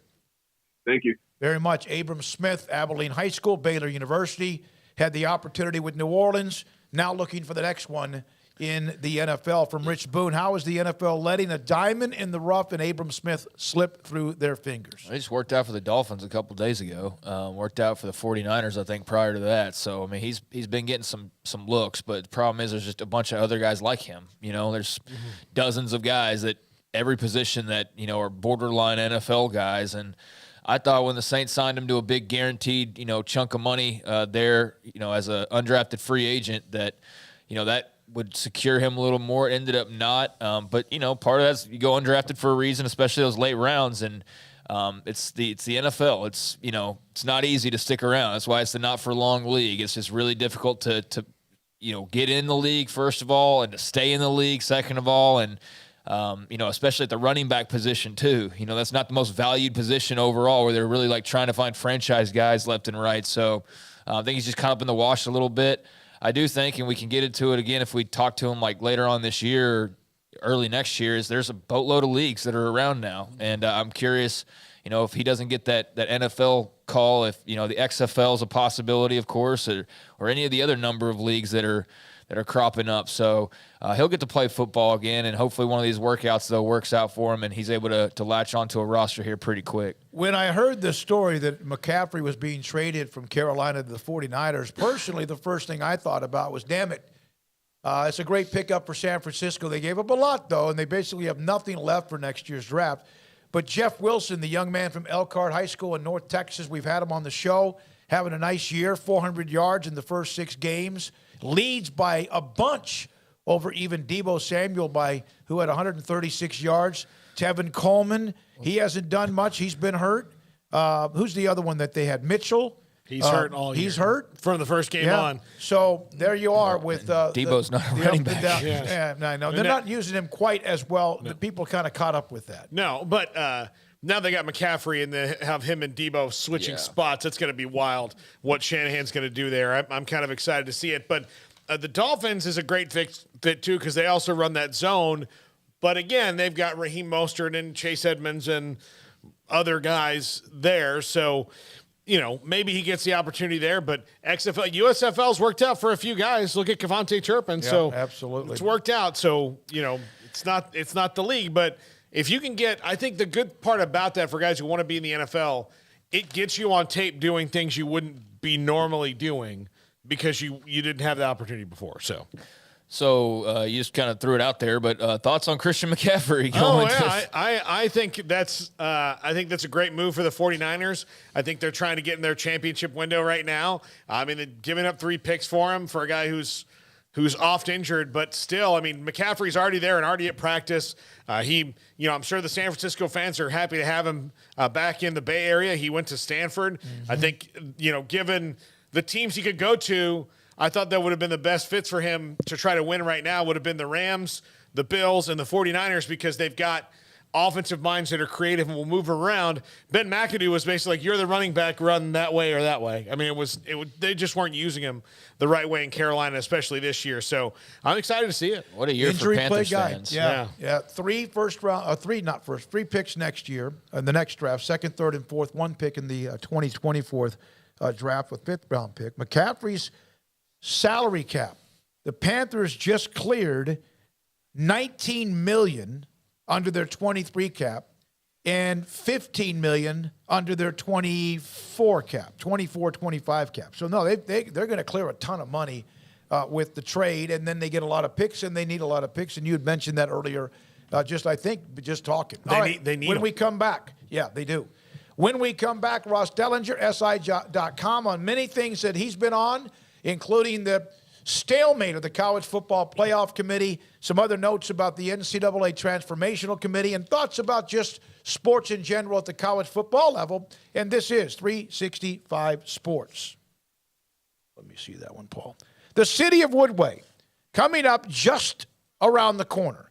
They have their Halloween fun. Kids have a chance to, again, they have the police drive-through, Halloween trick-or-treat.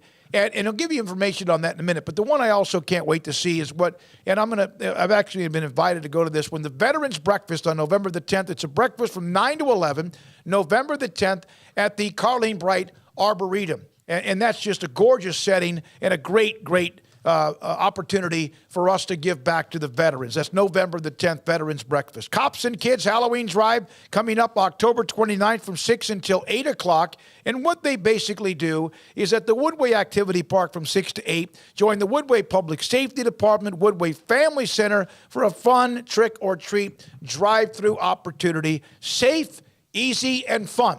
It's the city of Woodway with 7 hotels. If you need to come into Waco, you can't find one. And you can find everything plus those events at discoverwoodway.com. In our logo and advertising, we say we are people that you can count on. What does that mean? It starts with providing a quality vehicle and quality service at a fair price. But it also means we do what we say we will do, and we treat people fairly with respect. It starts by hiring great people, good local folks who work hard with a caring attitude. Our employees are the real reason we are people that you can count on. Put us to the test and see for yourself that at Richard Carr Motors, we are people you can count on. After my first car accident, I feared the biggest damage would be to my wallet. I expected a mountain of bills and a long, drawn-out process. But my Texas Farm Bureau insurance agent was there when I needed her and helped me get back on my feet and in my car in no time. Instead of a hassle, I got reassurance and a quick recovery. Stop by and see our agents at one of our 3 McLennan County locations. Coverage and discounts are subject to qualifications and policy terms and may vary by situation. One size fits all. That may be all right for an adjustable belt or cheap sunglasses, but when it comes to your financial needs, no one wants a one-size-fits-all strategy. Ben Erlinson, your Edward Jones financial advisor, knows that his most important goals are yours. That's why he takes the time to understand your needs, knowing you. That's how Edward Jones makes sense of investing. Ben Erlinson, 100 North 6th Street in Waco, 254-759-8533. Edward Jones, member SIPC. From the first workout to the last practice, sports is an incredible challenge. Hi, this is Dan Ingham with the First National Bank of Central Texas, and we're proud to support each athlete, every parent, and our educators. From families, small businesses, to the biggest industry, we're here to help. With remarkable products like First Free Checking, we've got banking ideas that fuel big dreams. The First National Bank of Central Texas. Familiar faces making local decisions. Member FDIC, Equal Housing Lender. Did you know that Waco Regional Tennis and Fitness is a partner of the City of Waco? Did you know that we are open to the public? Waco Regional Tennis and Fitness offers day passes to the public for only $10 a day, and we offer money-saving memberships. Waco Regional Tennis and Fitness offers over 40 group exercise classes each week, including bar, yoga, boot camp, indoor cycling, and more. There are free weights, weight machines, TRX, rowing machines, stationary bikes, new treadmills, elliptical machines, and much more on the spacious weight room floor. Personal training available where you can be encouraged to grow. Sauna, whirlpool, tanning bed and kids club, 17 tennis courts, 8 pickleball courts, youth and adult tennis and pickleball lessons. Waco's premier experience where you can help your mind, body, and soul. Visit our website at wacotennis.com. Call us at 254-753-7675 or visit us next to Hawaiian Falls on Lakeshore Drive in Waco.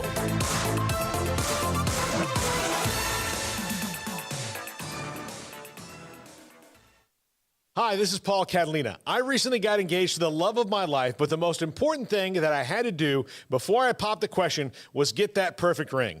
And I know nothing about rings. So I went to the wedding ring store, Boozer's Jewelers on Valley Mills Drive. I knew I needed a custom design, and that's exactly what they do. 9 out of 10 of their engagement rings are designed in-house. The entire process took less than a month, and they were great every step of the way. Great options on financing, excellent selection, and talented designers. My fiance and I get nonstop compliments on the ring. I only deserve credit for doing the smartest thing I could, walking into Boozer's and letting them work their magic. Your one-of-a-kind fiance deserves a one-of-a-kind ring, and that's what you get at Boozer's. Boozer's Jewelers, the wedding ring store on Valley Mills Drive. Welcome back to Sikkim 365 Radio.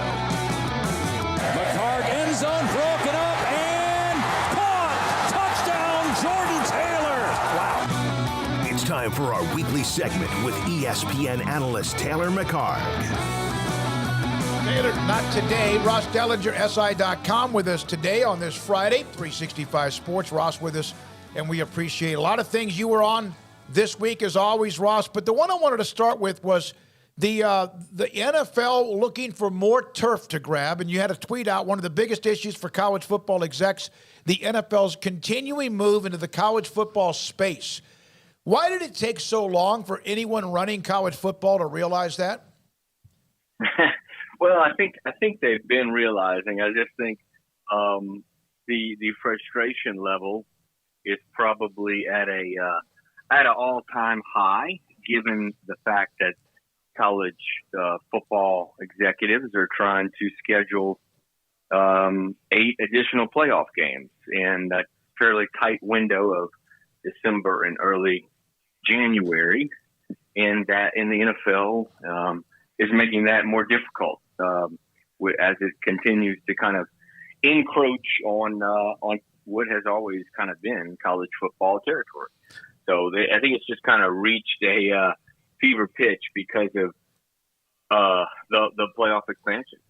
So they really have no choice other than to go head up right now, Ross, unless they move the season up to a point where they could navigate around it, which it doesn't seem like they want to do.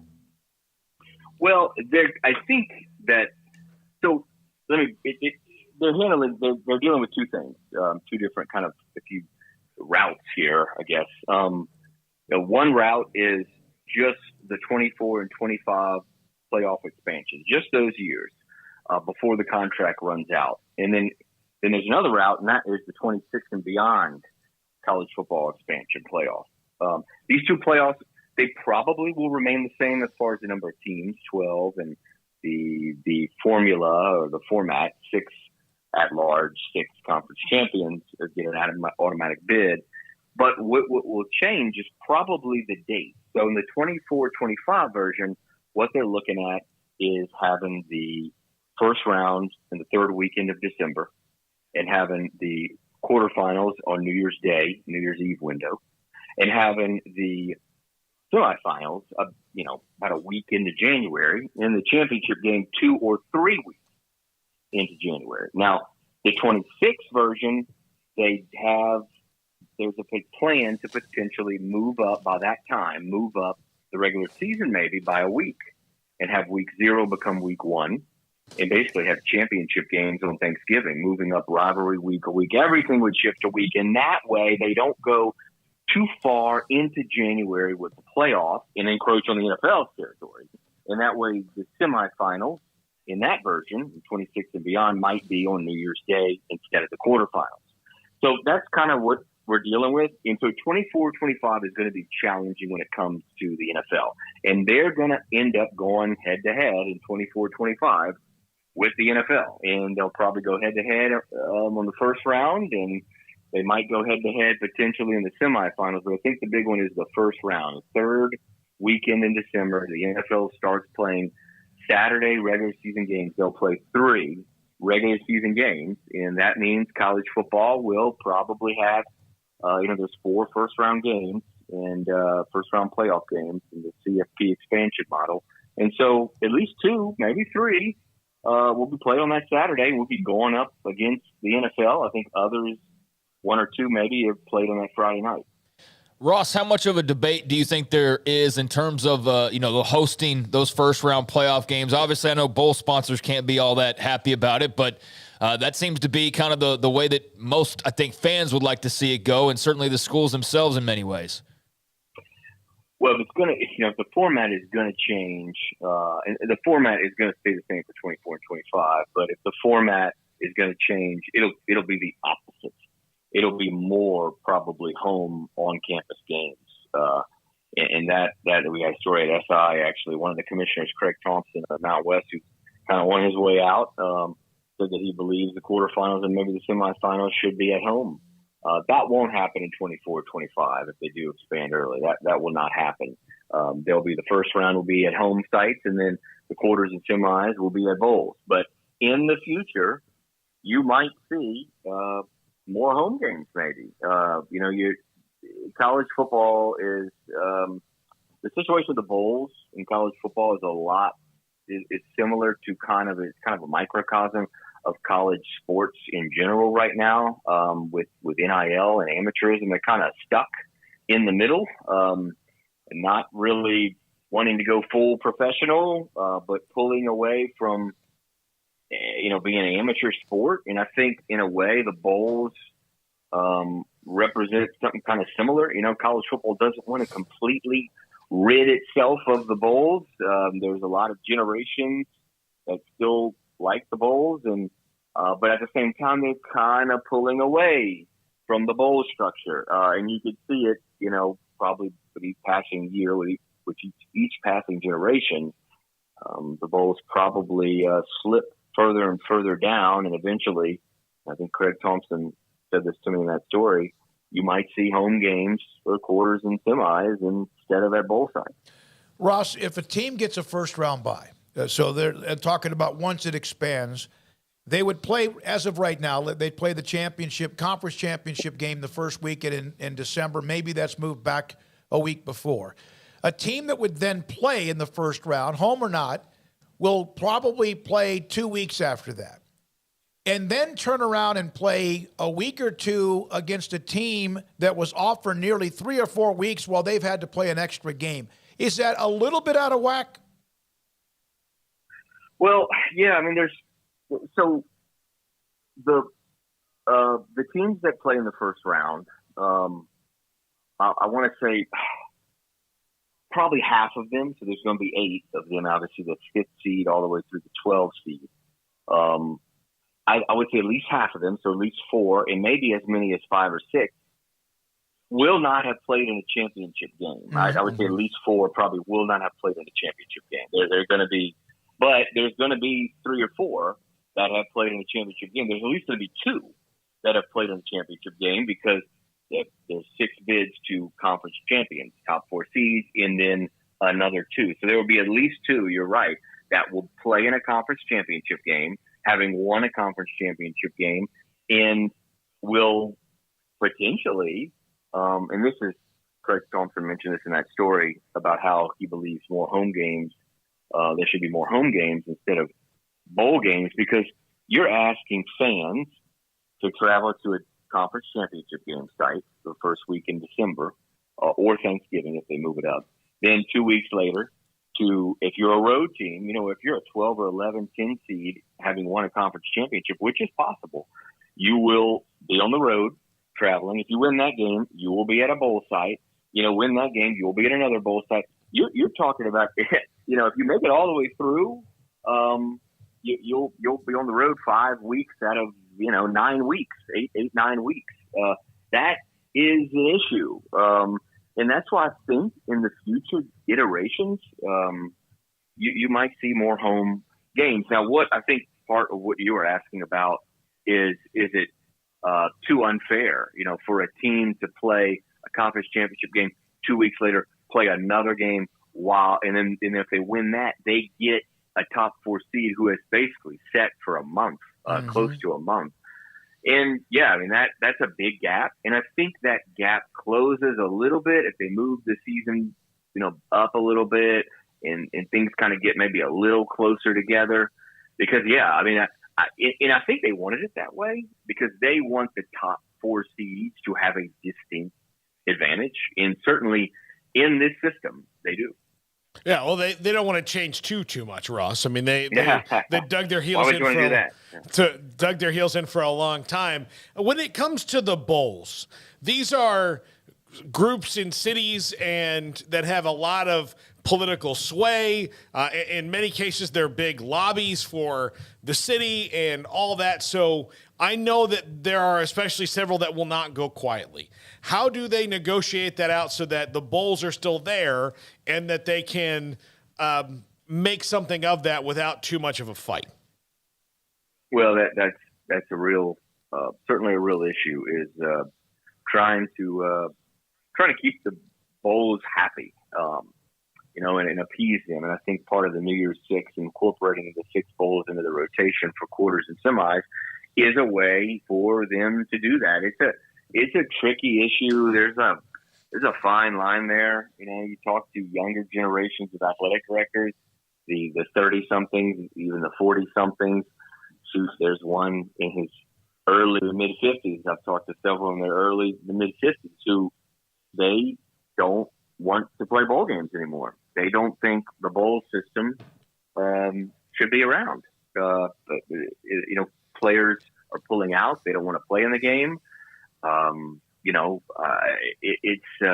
It's just kind of fading a little bit to a lot of administrators and a lot of coaches and a lot of players. You saw Nick Saban, I think it was a couple weeks ago, mentioned, I think he said flatly on the record, players don't want to play in bowl games.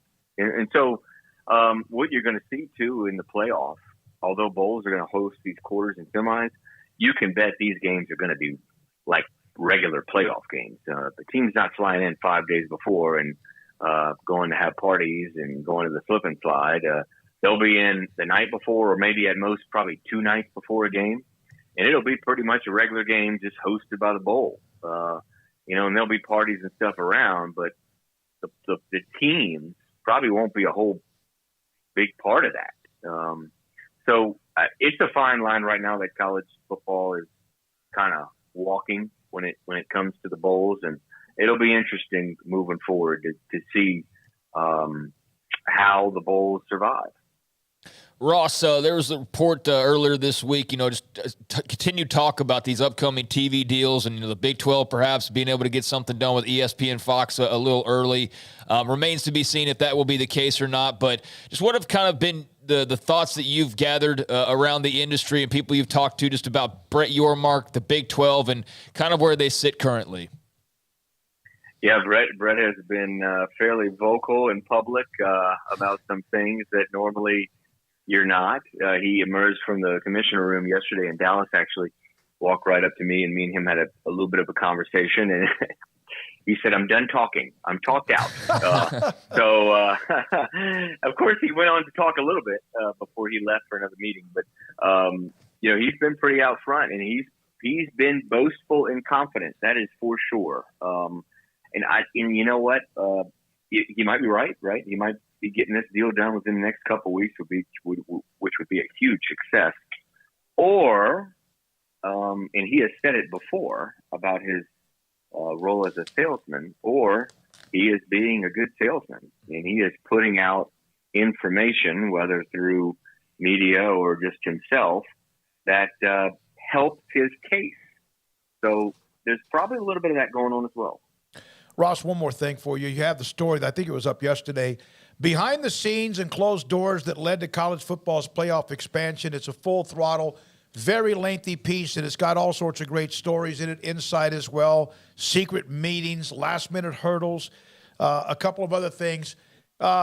It's very intriguing. You want to give everyone a little bit more of a glimpse other than what I have given about your story? Sure. Yeah. It's kind of a story I've been wanting to do, for the last year or so. From last August through February, basically, the commissioners, as we all know, right, squabbling and could not come up with a playoff format, could not agree unanimously on a playoff format. So the presidents, their bosses on the CFP board, executive board, took it over. And in August, we know that this past August that they adopted a playoff kind of suddenly and stunningly in these secret meetings. So wanted to get inside and see exactly how they went. And it was pretty fascinating, and Mark Neum, Mississippi State president, had a big role. He's the chairman of the CFP board in that. So did Schulz, Kirk Schulz out of Washington State, and Gordon Gee, Big 12 in West Virginia, had a big role in getting the presidents together and getting this done, and not just getting this done, but getting it done unanimously so we could have an expanded playoff maybe before 2026. Of course, the second part of all that is it's back to the commissioners to finalize the details. They're working on it. I think within the next week or two, we probably will hear good news that they'll be expanding early, either 24 or 25. The confidence is pretty high. Were you in Knoxville on Saturday? I was. I sure was. I was. Can you try to explain that? Yeah. Yeah, it was. Well, I was there for about 5 days leading up to the game, so you saw the city kind of building and the buzz getting louder and louder until, of course, game day, and it was a great game, right? Fantastic battle, new age slugfest with the offenses and the quarterbacks. But then the post-game scene, just the amount of people all wearing the same color, all doing a lot of the same things, whether that be climbing goalposts or smoking cigars. It was quite a scene. It probably, in 17, 18 years of being a sports writer, I've never quite seen a post-game environment like that.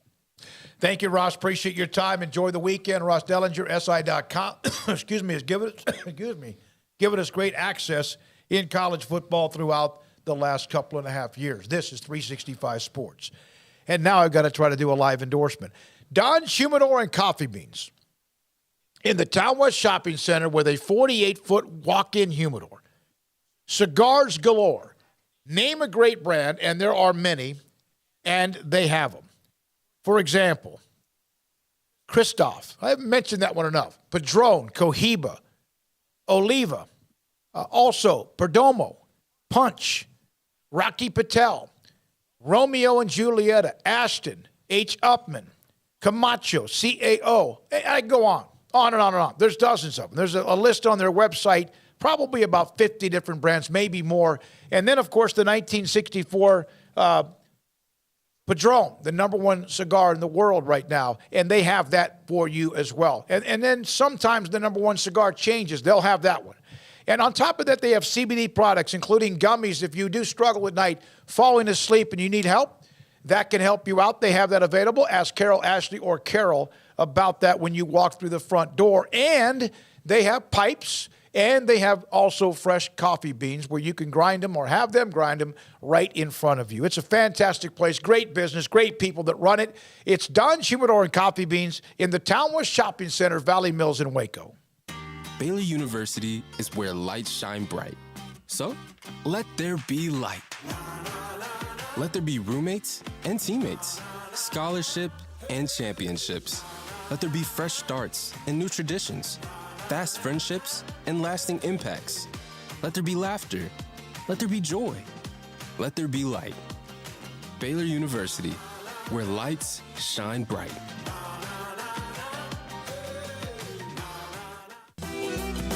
Shorty's Pizza Shack at 12th and Bagby is a homegrown, locally owned pizza place that's out of this world. Everything from the dough, the sauce, the sausage topping is made fresh in-house. Not to mention the amazing pizza pillows, the chicken wings are to die for. Try the Sikkim sauce, chili cheese fries or tots, plus great specials on food and drink every single day. Shorty's is also the perfect spot to watch the game with your friends. Shorty's Pizza Shack at 12th and Bagby. Tell them Paul sent you by. We're fighting hard at Pickup Outfitters in our battle to end truck nudity. But it's not just about putting an outfit on a naked truck, it's about making sure you have the very best customer service. So we offer the Pickup Outfitters Lifetime Installation Guarantee. Over time, sometimes your outfit needs a little tune-up, maybe some tightening, adjusting, whatever. If you outfitted your truck at Pickup Outfitters, that tune-up is absolutely no charge for the remainder of the time you own that truck. We also offer free warranty assistance. If for any reason you need to use your warranty, you just bring it back to us and we take care of it. It just makes sense. I mean, operating without a promise like that would be like offering customer service in the nude. And if you've seen our staff, trust me, you don't want that. So do your part to end truck nudity by outfitting your truck, Jeep, SUV, or van at Pickup Outfitters, 220 Lake Air Drive in Waco, where we promise to serve you fully clothed. Check out our website, createacommotion.com. You want to know why Stonewood Dental is so successful? Listen to what happy customers have to say. It's pleasant. It's different than any other dentist office. I really feel like they care. And it's not that you're here for 2 hours waiting on someone to take care of you. It's quick and easy, and I bring my kids, and my kids love being here too. They really love the treasure box. Staff is really nice and accommodating, real friendly. You feel more like home. It's not sterile looking. Everybody has their own personalized rooms with decorations and decor, and they'll even have a blanket for you when it's cold. I've recommended people to actually come here, and they are patients now. I really love it here. It feels like family. Learn more, stonewood-dental.com.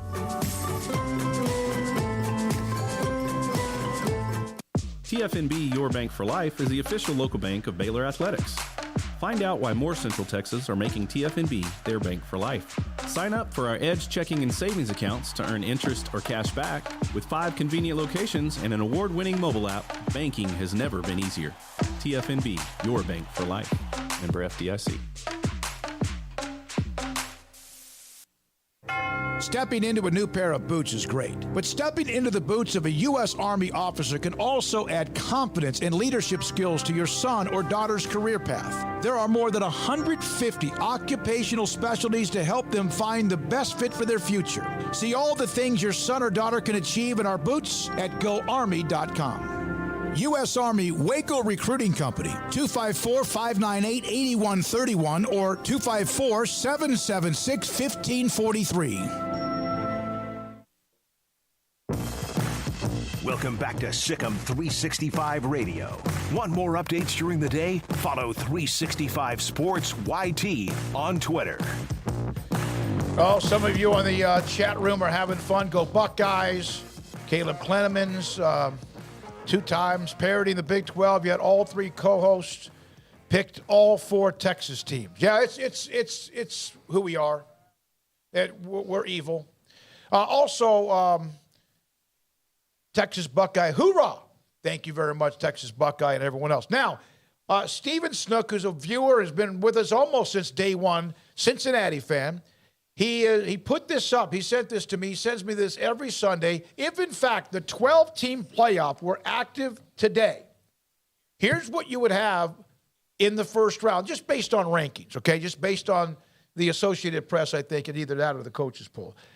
You'd have Georgia, Ohio State, Tennessee, Michigan with a first-round bye. Now, again, Michigan, Ohio State are going to play. Tennessee, Georgia are going to play. But as of right now, the first-round games would be Clemson against USC. That's pretty salty. Yeah. Alabama, Oklahoma State. And the winner, based on right now, would get Tennessee. The other winner of the first game was Michigan. Mississippi and Oregon, with the winner getting Ohio State. And the 8-9 matchup, TCU and UCLA, 2 of the better surprises this year, would get Georgia. Just a thought. It's kind of a bummer for those 2 teams. No, but it's a bummer for anybody. Keep it up, Garrett. Yeah. Keep it up. Yeah, I think that'd be interesting. And that might be a way it winds up shaking out eventually anyway. Who knows? But a lot of these teams have to play each other. Oregon and UCLA are playing tomorrow. Ohio State and Michigan will play at the end of the year. Georgia and Tennessee are in a couple weeks. There's a lot that has to happen. The only team I feel good about definitely being in there for sure in that, and of all this, and this is not a knock on anybody else, is just Clemson, because they have by far the easiest schedule of anybody left on the 12-team list. Yep, and so they could sneak into a top 4. Of course, there's other things that are going to happen. But as of now, Craig, those are some pretty nice first-round matchups. The 2 biggest surprises, perhaps, in the top 25, TCU and UCLA. I'm not saying there's not others. Not bad. I mean, this is what it's going to be. I mean, Yeah. That's the point of the playoff, is to have matchups like, Mississippi versus Oregon or TCU UCLA. Those are games that we otherwise wouldn't be getting, except for, I guess they'd be like, the Texas Bowl or the, whatever, Cotton Bowl or what have you. But, I mean, Georgia, Ohio State, Tennessee, Michigan looks like it could be it's obviously an interesting all SEC, all Big Ten college football playoff, but I think just having your Big 12 TCU or your Big 12 Oklahoma State or your ACC Clemson, et cetera, adds a little something extra to it. And why would you not want to see these games? I mean, there might be a couple that you think are no doubt outcomes, but I mean, that's why they lace them up. Like, otherwise, why do we even watch the game? Like, what's the point of games if we already know the outcomes? I think that's a nice little mix of teams from all over the country, and why would you not like this? I just still have no idea why there are people that are anti this. It really makes no sense to me whatsoever, because there might be a blowout a couple of weeks later after you get TCU UCLA. We don't want to do this because of that reason, that a month after that game's played, Georgia might roll them. Well, Georgia might roll whoever's in the 14 playoff. So again, why would we not want to see this? I'll just never understand the argument for that, but yeah, I'm all on board. Steve has been sending me this for the last 2 or 3 weeks. He's not real favorite of the first-round buys, but keep seeing them, Steve. I know you may be headed to Florida pretty soon, and so thanks for. I wanted to kind of share that. That's just a tease. A lot of things could happen even this weekend to shake that up. If you want to be, if you're not in favor of the buys, I can understand that, but I definitely think that having some extra teams involved makes it more interesting. But that's just me. Oklahoma State is 1-0 all time. Beat Alabama back in a bowl game in 2006. Coming up, former Kansas running back Jake Sharp, Sam Bradshaw, S11 on the Baylor-Kansas matchup, and also Paul Catalina's top 5. We continue, thanks to Garrett Ross, in our 5 o'clock hour, next on 365 Sports. During Ram Power Days at Allen Samuels, our great selection of new cars and trucks come with amazing deals and competitive financing that makes you ask, why shop anywhere else? The new 2022 Ram trucks are designed to be durable, functional, and stylish. These legendary, award-winning trucks give you that first-class feel. Luxurious leather trim seating options, exceptional legroom and storage, plus surround view camera options you'd expect from a premium truck. Come see our selection today or browse online at allensamuelsdcj.com. Three Nations Brewing Company has 16 different beers on draft with a new beer every Friday. It also offers 2 air-conditioned tap rooms, a large indoor beer hall, a second-floor mezzanine offering a great overview of the brewing company and equipment and patio where you can relax under the shade. Plus, you can now experience the new Three Nations Beer Garden Grill on our shaded patio. Grab a cold beer and enjoy a bite from our freshly prepared and delicious menu. Street tacos, quesadillas, freshly cooked burgers and dogs, and veggie burgers too. Nachos and so much more, all prepared and cooked on site. So come visit the award-winning Three Nations Brewing Company on East Vandergrift off I-35 in Carrollton.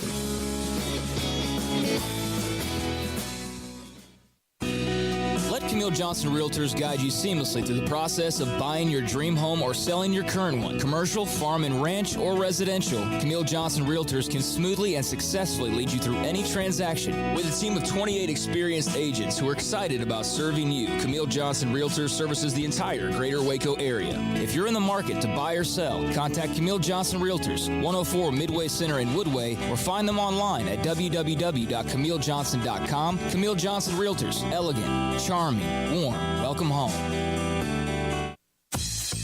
Baylor Scott and White, Southwest Sports Medicine and Orthopedics, the team physicians for Baylor Athletics, diagnosing and treating all sports-related injuries, including concussions. These specialists also provide orthopedic services for athletes and non-athletes alike, whether it's knee or shoulder pain, hand or wrist injury, orthopedic spine care, and even an arthritis and total joint clinic. Trust the doctors Baylor Athletics trusts. Baylor Scott and White, Southwest Sports Medicine and Orthopedics wants to get you back in the game.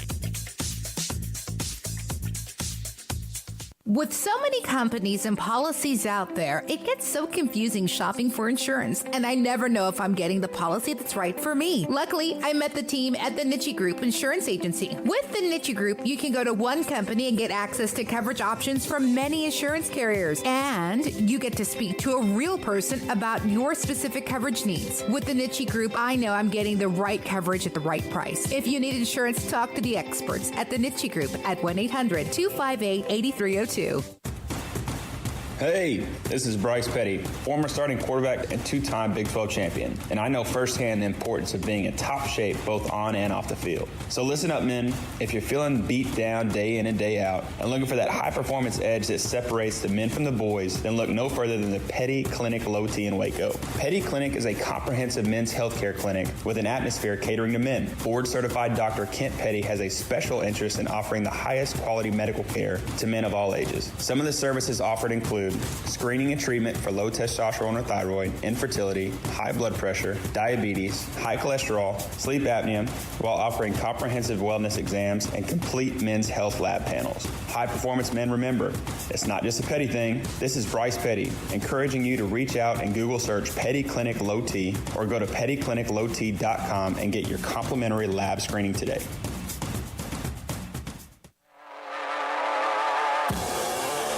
Welcome back to Sikkim 365 Radio. Play action. Chapin over the middle. Caught. Holmes. Gone. Touchdown. Baylor. A strike from Chapin. The 5 o'clock hour is sponsored by Edward Jones Investments with financial advisor Brad Wilson. Investing is time and experience back to you and your money during today's changing times. Edward Jones, making sense of investing. Now here's David Smoak, Paul Catalina, and Craig Smoak.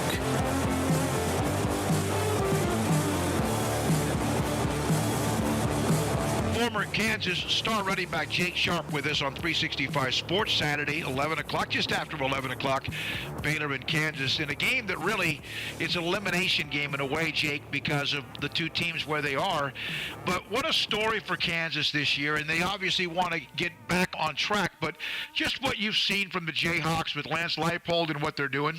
Yeah, Dave, it's night and day. Obviously, with the culture that Coach Leipold has been able to build, we're obviously still close to the program with the athlete performance that we do. We've got a good handful of guys on the team, probably most notably Sam Burt. And Sam was telling me it was last summer, and I was trying to get him, down to a youth camp in Slime. He's like, hey, I'd love to come, but, on Wednesdays we have our culture seminars. And, I kind of laughed. I was like, well, you can get out of the culture seminar, can't you? And he explained to me, no, I can't, and it's a big deal, and it's how we're changing things, Jake, and I see it now. I mean, it's flat out, as everyone knows, it's all about culture, and you have a period of time, I really think about a 3-year window to grab the trust of your players and administration, and Lance has been able to do that, and it's been just a blessing, for us KU fans. KU fans, they'll show up, if you got something to see, and our guys are playing hard, and they are putting on a show. How would you define culture? Everything. I don't know how you would do everything other than without quality culture, you have nothing.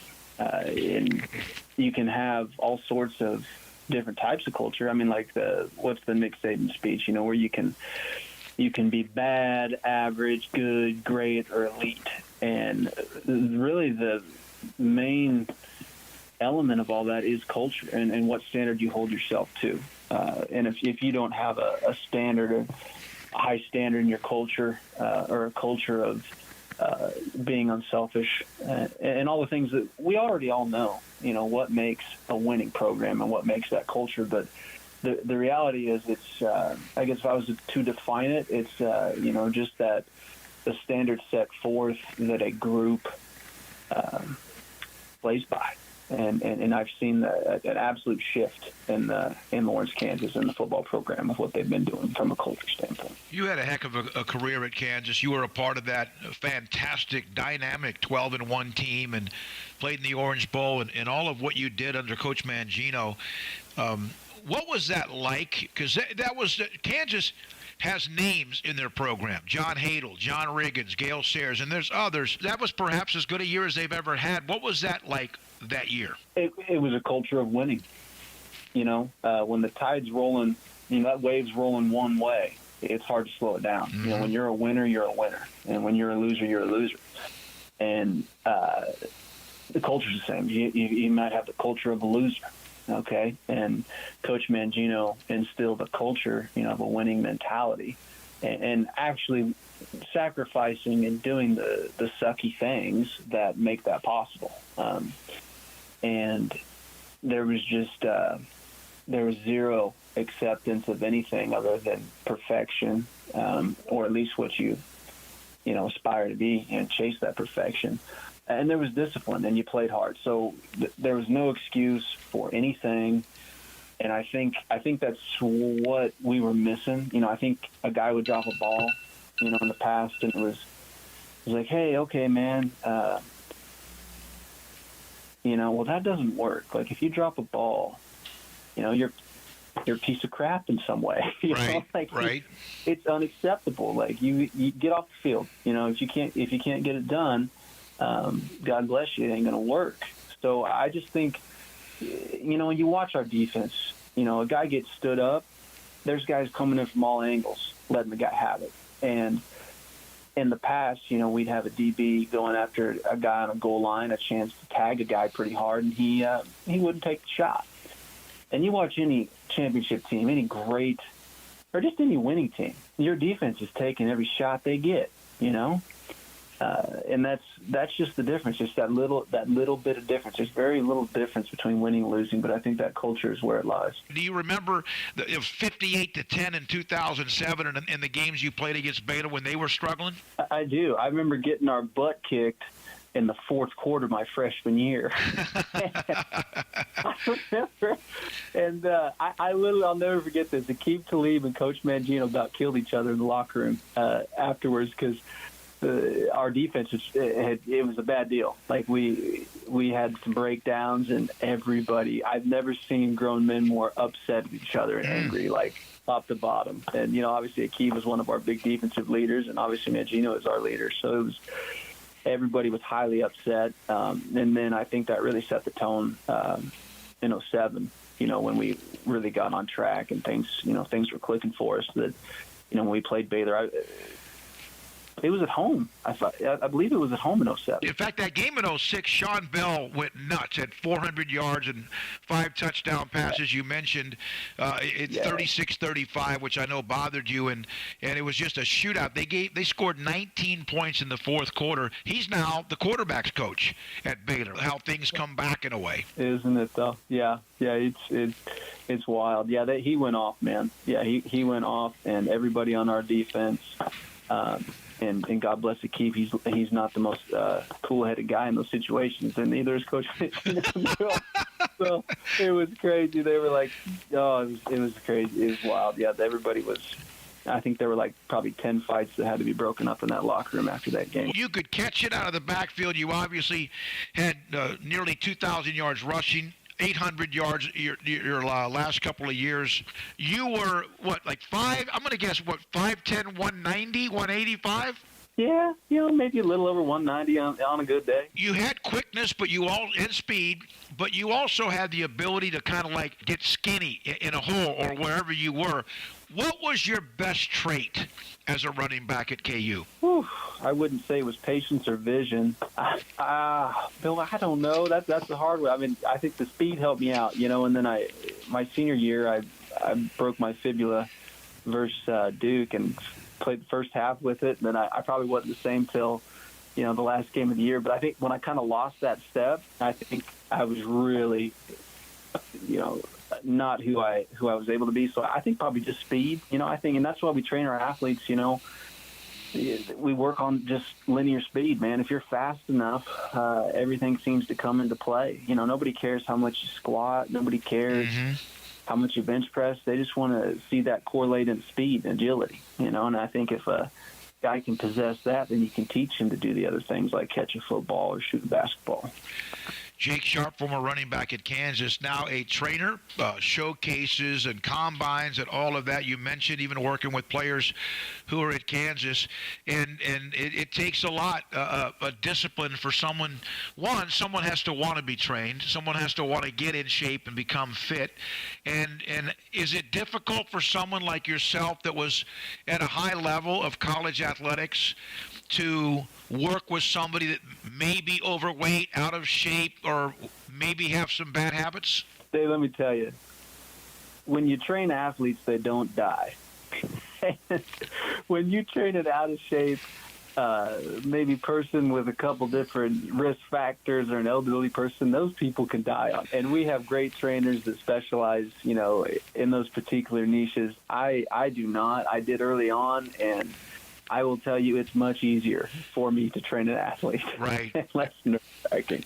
You were telling me your story. I mean, I tell you what, having a trainer, essentially almost like a life coach and a friend, that can help you just maximize and celebrate the active lifestyle. So we help people, mentally and physically. That's what our gyms exist for. And we just, both of those two things, and try and focus on improving them any way we can, and it just makes people's lives better. It's a blessing. We're going to be doing some showcases down there, your way in Texas, I think, this summer, and that's exciting. That's good. And we're hoping to be able to work, maybe remotely with some of those Texas kids too. So Todd Reesing, obviously Kerry Meyer, but you guys had a nice run. There was a reason. There was talent and there was really good coaching. What was Todd Reesing? How would you explain how valuable he was? He was the it factor. He was the culture. That guy looks at 10 TV screens and runs numbers and is the fastest thinking, like high energy, no excuses guy ever. And he was kind of our commander-in-chief, the brains behind everything. And he still is that guy. He's a CEO type guy, right? I mean, he's to this day, the quickest, fastest thinking guy. His brain will process something 10 times faster than his running back ever did. Yeah, and I think all the great ones do. I mean, a lot of the great quarterbacks, they're just different. You know, they are. Like, their brain processes at a faster rate, and they seem to be able to handle things that the normal person can't handle. And that's what I would say about Todd, and just a relentless competitor. I mean, in a winter, I mean, you could be, you know, playing beer pong, and he would try and kill whoever he was playing. I mean, or any. I mean, it could be, you know, pickleball. Like, the dude is out to kill, and he just gets off on competition. KU putting a lot of money into the football program, and one of the reasons is Lance Leipold and what he's done. When you have somebody that wins at a place where they haven't, then others go, we want him. Baylor's had coaches that have won at Baylor when they used to not be able to win, and people wanted them, and even the name of Dave Aranda pops up. Is there any chatter among former players in Letterman about how valuable Lance Leipold is, and also making sure you do everything you can to keep him? Oh, no question. And I'm not going to say we're best friends, but, you know, we talk a lot, and he's a Western Kansas kid, and so am I. And then I'm real close with Colin Sexton, who's one of the associate football ADs that pretty much grew up in my hometown. So I trust our administration. You know, they're small town, farm, brass tacks guys, and that's what wins football games. You can't, you know, we were doing the glitz and the glamour there for a while, and it obviously, you know, it bit us in the butt. If we'd have managed our basketball program the way we managed our football program, they'd be, you know, in as bad a spot as when Lance took over. But there's no question they're going to need to pay Lance, and I think they're going to do everything they need to do. There's never been a shortage of dollars and cents if we need it. And if it's justifiable, and I think everyone absolutely agrees it's justifiable. And they've been wanting to renovate that stadium since we were, you know, over a decade ago when I was playing. You got to win football games for guys who want to pony up and redo something. But it's got to happen. There's no question. And Travis he's pushing hard for it. You know, right now we got a football team, we got a coach, and now's the time. And if we want to continue to win, you got to be able to bring recruits in and say, hey, this is pretty cool, instead of, hey, look at this. Yeah. This is such big, you know, in comparison to a lot of places. You got to get those recruits, and the portal's really helped us. You know, the transfer portal and the NIL stuff, it's only been a level the playing field, so it's going to help with KU football. It's not that great a thing for KU basketball. You know, they're just going to have to try and keep up. So I do think the KUs, the SMUs, they have a little bit more of a chance to take advantage of some things here and make a come up. And I think no question, I think Leipold's staff has, you know, played that transfer portal, you know, like a champ so far. You played the running back position. Devin Neal's very, very good. And then there's others. You know, Jalen Daniels gave him the running game. Of course, he's hurt. Jason Bean can run. He's a heck of an athlete. But they're running for nice yardage. That's kind of their strength. It's unfortunate what happened to Jalen, but I really like what I saw from Bean when he came in a tough situation. Your thoughts about their identity on offense and what they do? Man, they just move the ball. They make plays. Yeah, they make plays when they need to make plays. They've got some playmakers. You know, from the running back position, we've never had running back depth like that since I've been watching KU football. I mean, man, there was a reason I was hobbling around out there with a busted leg half the time. We didn't have any depth. I mean, our next guy was a freshman, Tobin O'Perm, who, you know, ended up playing in the NFL as a DN. He was just a great athlete. But I think we've got three guys playing running back at KU right now that would play on any Big 12 team, if not start. You know, Kai Thomas coming in from Minnesota, starting up there. You know, Kai's, you know, I think he's been a little dinged up here this first half of the season, but I expect big things from Kai. And Devin being a hometown kid, I think it's just fantastic. That's what we got to do. We have to win with Kansas kids, and then you've got to get, you know, some studs, you know, out of some other places that are, you know, diamonds in the rough. You know, K-State wins when they're winning, having good seasons, with the majority of them being Kansas kids. I think most programs do that. Kids close to home, they play hard. You know, there's the pride factor, and there's just a whole lot more, I think, care in general. You know, you want to go home and you want to be received well and, you know, celebrated. You don't want to go home and say, oh, man, you guys are terrible. Why are you playing there, you know? Jake Sharp, former Kansas running back, and now trainer, fitness, combine, showcases, does a great job. Jake, we appreciate it so much. Kansas and Baylor, Saturday morning, 11 o'clock kick at McLean Stadium on 365 Sports. The wait is over. Richard Carr GMC has the trucks. 2022 GMC Sierras have hit the lot, and they're waiting for you. Sierra trucks offer best-in-class towing, strong steel beds, multi-pro tailgates, and advanced features that make driving a Sierra second to none. Trucks are waiting for you to test drive now. So call now, log in now, or get here now and drive your next truck today at Richard Carr. Richard Carr, they have the truck for you. How did Edward Jones become one of the biggest financial service companies in the world? By not acting that way. Financial strategies, one-on-one advice, it's a big difference. And that's why Brad Wilson, your Edward Jones financial advisor, makes sense of investing. Experience the difference for yourself. Brad Wilson, 250 Sharon Drive in Woodway, 254-776-4337.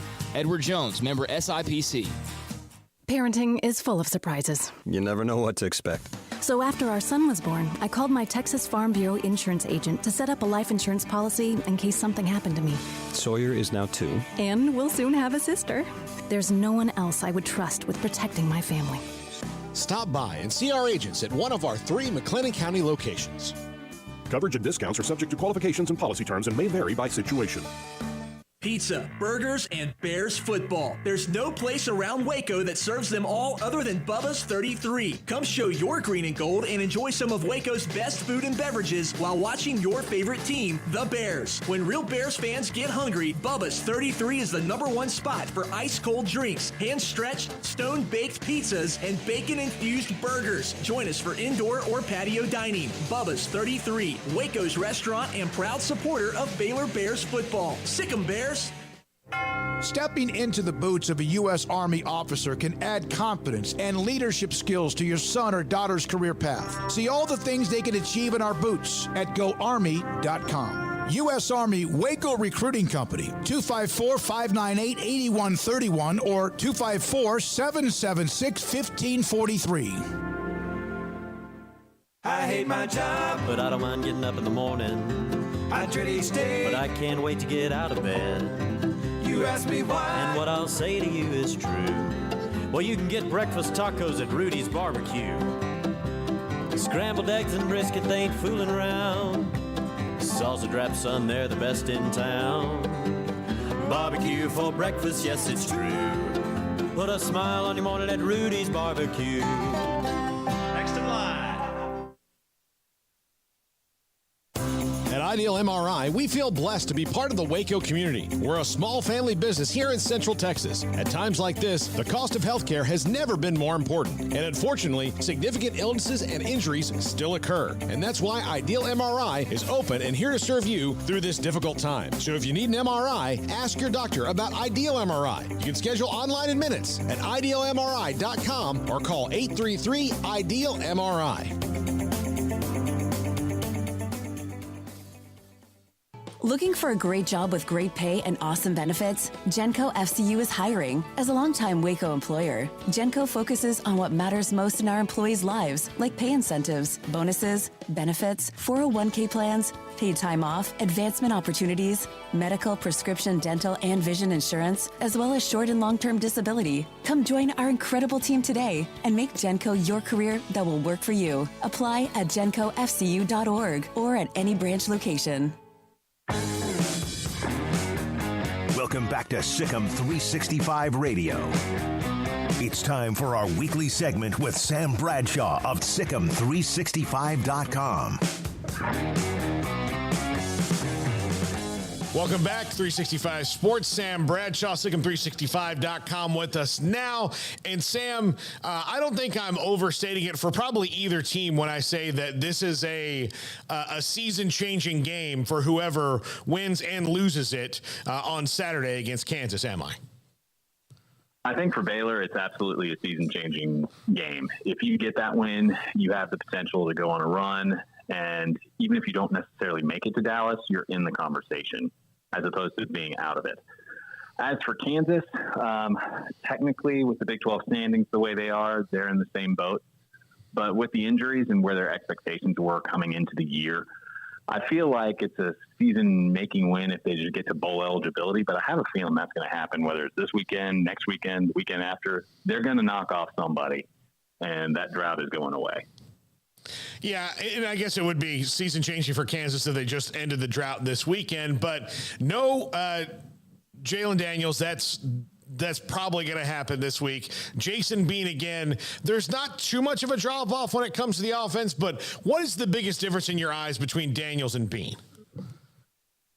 Well, they're both strong-armed guys that can throw pretty accurately that give you running ability. But the style of runner is very different, and Bean doesn't do as good a job protecting the ball. Jalen Daniels is built almost like a football championship subdivision running back. He's 6 foot, 215, very shifty, and he can run through contact a little bit. Whereas Bean, he's like 6'2", 6'3". He's a sprinter. He's a receiver build. He's not going to necessarily run through contact the way some other guys might be able to. But if you give him a straightaway, you're not catching him where you might catch somebody like Daniels. Do you think that the quarterback run is something Baylor has gotten better at over this short time of the year? Because early in the season, it looked like they have a problem with it. They haven't really played a runner in the last couple of weeks, though. Well, when you have a bye game and then you play JT Daniels, you're not really getting a chance to play a runner. But, rush lane integrity is going to be key just so you can get off the field and keep those scrambling quarterbacks from getting to you. But just with what you get with Kansas, they're not necessarily a pure drop back team. Last year, they were built on a lot of wide zone run concepts the way Baylor was. And they did some basic pass concepts and some basic play action off of it. But this year, it's almost halfway to playing a service academy team. They've still got their pro-style passing attack that'll have staples like mesh and spacing and deep over routes on some of their deeper play action. But they use a ton of motion. They change formations like crazy. You're going to see pre-snap motion on the vast majority of plays. They're going to get into different formations. I think I even saw them do the varsity blues, 4 receivers to one side, so you get one-on-one to the other side at one point. You've got all this going on schematically. And then when they motion a receiver or a running back to get a second back in the backfield, they're going to hit you with the triple option. They're going to hit you with double options and bringing a guy around to act as an extra blocker on the front side. They're going to do a lot of things to try and mix up your assignments, and then they're going to build off the looks they put on film. And then when your guys are keying on certain things, thinking something's coming, all of a sudden they run a trick play on it. They got Houston with one of those.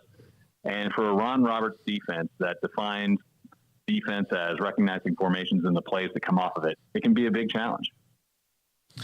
Defensively, they are they're not a lot to write home about on defense. They somewhat in the, maybe not overall schematically offense to defense, but the way that their games go kind of remind me of the first successful Art Briles Baylor teams where if if they could outscore you, they were going to win. But the back and forth on defense was kind of ridiculous, almost like that Alamo Bowl game that nobody made a tackle in. Right. The defense is not where they want to be talent-wise, but they're disciplined and they're sound and they get after you effort-wise. So the Service Academy descriptor is probably a fair bet. Schematically, it reminds me a lot of what we saw from Bill Snyder's second run through Kansas State from 2010 to 2017, where it's going to be that 4 down front. You're going to have effectively, it's a 4-3 with your hybrid Sam linebacker being a defensive back type.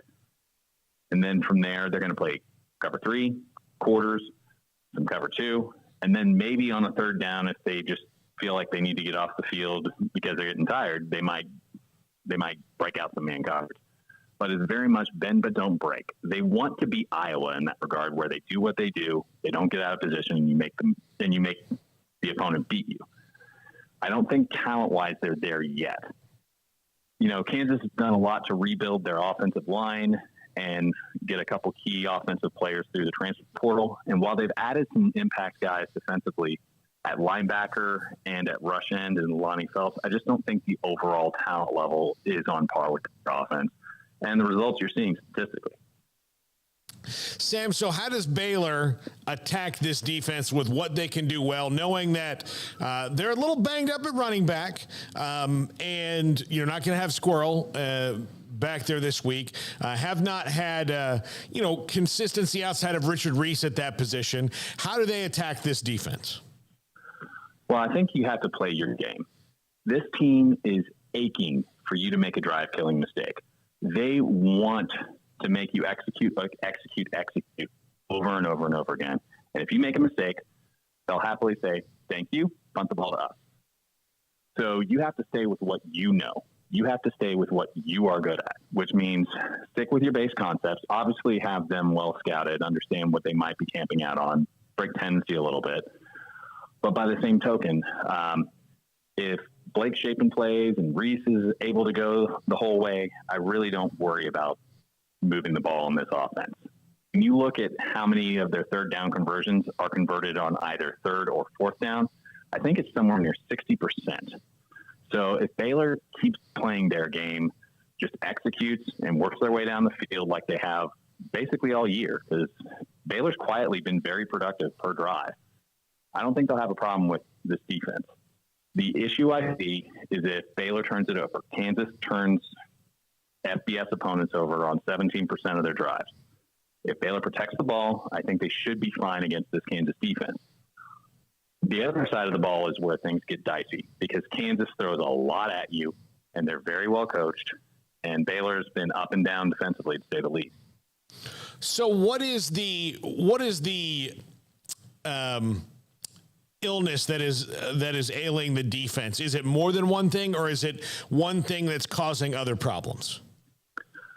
Well, I think there's a big problem in the secondary in the sense that they're not running what they want to run. They're running what they think the guys can handle. And I don't know if that's a maturity thing or a mental thing, or if they have some guys in there that just simply physically cannot do it. I don't think it's that last one, but those would be the plausible answers for that. And because of that, the pass rush is getting no help, and the ball can come out quickly. So even if you do have a guy winning one-on-one in pass rush, the ball can come out, or the quarterback can buy a little bit of time and get it out. And then beyond that, they're asking their front 4, 5, 6, depending on the formation, to play extra hard against the run, which limits your pass rush, so that you can steal a body to coverage. For the most part of the year, they've been outstanding at it. Now, they had some awful times fitting the counter play and a couple draw plays against West Virginia. West Virginia had like 4 of them for over 100 yards. Aside from that, they had like 30 carries for 100 yards. So for large stretches of that game, the run defense was sound. But you gotta be able to fit things right, because I know Kansas has seen that film. They run counter just as much as West Virginia does. So Baylor's got to get that cleaned up. Those were the two main issues: the pass defense and fitting those runs. I mean, it's frustrating. I mean, you are what the stats say you are. But the fact that it's so few plays made up so much of the damage, it's more correctable than if somebody was just getting you handoff left, handoff right. Do you think that this is a personnel issue or an experience issue? I think it's more an experience issue, because athletically, these guys, you see them when they know what they're doing, when they can think quick and react quick. You've seen a lot of the young guys play well. You've also seen a lot of the older guys that have moved positions play well. You know they have the talent to do a lot more physically, but you've got to be able to execute properly. You know, you don't want to have a mental assignment put a game into doubt. You mentioned that Washington-Baylor game in the Alamo Bowl. Washington's first deep play was a play where the corner thought he had the first guy from his teammate had the first guy from the sideline deep, and the safety thought the corner had it. Nobody runs with the guy, and you just can't have that. And I think what Aranda and company are trying to get at is our defense has not been playing up to the standard we set last year, but they're still doing some things well. So if we can polish this up, it'll give us a better chance to win than if we just throw everything to the fire and then we give up a few big plays that get us beat. Would you move Al Walcott back to corner? Without being in practice, I can't necessarily comment on that. But assuming you think you have a good replacement for him, I'd at least be tempted to move him back to corner and Jones back to Jack, just to see if getting guys back in some regular positions can minimize how much guys are having to think. But at the same time, I don't know if they've had any reps there since last fall. You know, that's also a big turnaround for those guys. So they may be back in a familiar spot, but are they ready to roll in those spots? You know, just because somebody can transition positions doesn't mean they're going to execute at the same level. The disappointing game that Baylor had at Oklahoma State in 2013, because Bryce Hager was out, they shifted several guys over from their position. They moved Lackey to Mike. They moved Hall to Will. They moved Dixon to their star position, just so instead of playing the backup linebacker, they could put a Ryan Stewart on the field. And guys were just a step hesitant in diagnosing and attacking that night. And it let a game get out of hand in addition to some turnovers and some sputtering offense. You know, so moving guys is tempting, but without knowing what kind of experience they've had recently dealing with it, it's tough to pull that trigger. That's an interesting way to describe that issue. I think a lot of people would just be change it back. Do it. It worked before, but again, these are guys who have been taking how many reps in practice doing this certain thing since maybe even the spring and haven't done the other thing. So it's not just go back. Remember what you did 9 months ago. Do that again. Right. You know, for instance, Jones, he's probably familiar with his coverage drops over the middle, but how often is he covering in the flat this fall? You know, how often is he taking on the kind of blocks that he would be seeing if somebody was trying to kick him out outside as opposed to some lead up inside? And then also the guys behind him. You know, I like what I've seen from a couple of the guys behind him, but, you know, the coaches see it better. You know, they may be saying, let's stick with this because we don't know what's going to happen if we move this guy. And that's not a comfortable position to be in a play caller, and then you start calling the game scared. Sam, if Baylor does not win this game, is it panic button time? I think the moderator on the site would have that opinion just because of all the reaction you're going to get. Mm-hmm. I don't think it's panic button time because the trajectory of the program is not changing based on whether you win this game, unless you somehow go on a run and win the Big 12 title again. The trajectory is probably going to be another bowl team, and you're going to be a solid team that lost in tough games. And I don't think Kansas is especially easier or tougher than the other teams they're going to run up against, except for maybe one or two of them. You know, I think in terms of how they match up to you, Kansas has some weak points Baylor can get after, but they also have some things that are going to present some problems for Baylor. And I think I have that opinion of everybody on the schedule. There is not a weak team in this conference.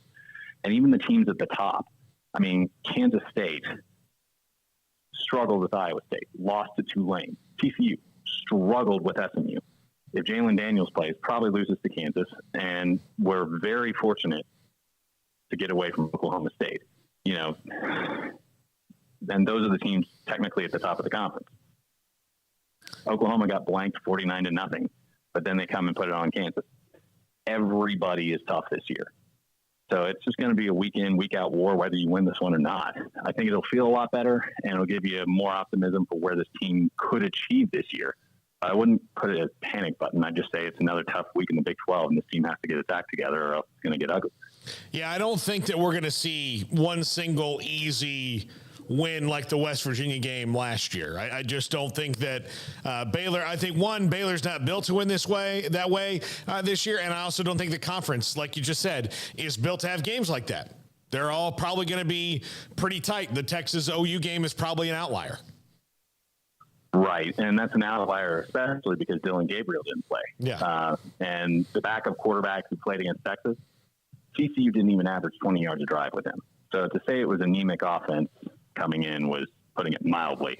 And Oklahoma's defense, their issues this year have been well observed. And yeah, Oklahoma's going to be dangerous with Gabriel back there because they are a good offense with him at the helm. They just don't have anyone behind him. Yeah, the drop-off is precipitous. Sam Bradshaw, S11 on SicEm365.com. Sam, thanks as always for your insight. Thanks for hopping on every week. You can read Sam's stuff in the premium section at SicEm365.com. This is 365 Sports. Baylor University is where lights shine bright. So, let there be light. Let there be roommates and teammates, scholarship and championships. Let there be fresh starts and new traditions, fast friendships and lasting impacts. Let there be laughter. Let there be joy. Let there be light. Baylor University, where lights shine bright. Hi, this is Paul Catalina. I recently got engaged to the love of my life, but the most important thing that I had to do before I popped the question was get that perfect ring. And I know nothing about rings. So I went to the wedding ring store, Boozer's Jewelers on Valley Mills Drive. I knew I needed a custom design, and that's exactly what they do. 9 out of 10 of their engagement rings are designed in-house. The entire process took less than a month, and they were great every step of the way. Great options on financing, excellent selection, and talented designers. My fiance and I get nonstop compliments on the ring. I only deserve credit for doing the smartest thing I could, walking into Boozer's and letting them work their magic. Your one-of-a-kind fiance deserves a one-of-a-kind ring, and that's what you get at Boozer's. Boozer's Jewelers, the wedding ring store on Valley Mills Drive. From the first workout to the last practice, sports is an incredible and rewarding challenge. Hi, this is Dan Ingham with the First National Bank of Central Texas, and we're proud to support each athlete, every parent, and our educators. From families, small businesses, to the biggest industry, we're here to help. With remarkable products like our free First mobile app, we've got banking ideas that fuel big dreams. That's the First National Bank of Central Texas. Familiar faces making local decisions. Member FDIC, Equal Housing Lender. Hi, I'm Mark Stewart with Bird Collision Ford. It's that time of year. It's football season. And BK Ford is a proud supporter of the best high school football teams in Texas, right here in Central Texas. BK Ford is proud to sell the #1 truck in Texas, the F-Series truck, led by our leading rusher, the F-150, 45 years in a row. Lock in your best price and rate today by custom ordering your new F-150 at BK Ford. Simple, easy, trusted. Experience better at Bird Collision Ford.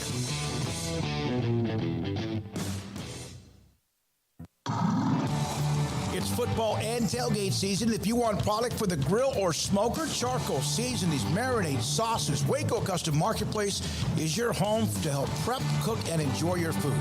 Tailgate must-like brisket, tri-tip, fresh-made burgers, sausage, chicken wings, and if you want steaks, call in your order and pick them up.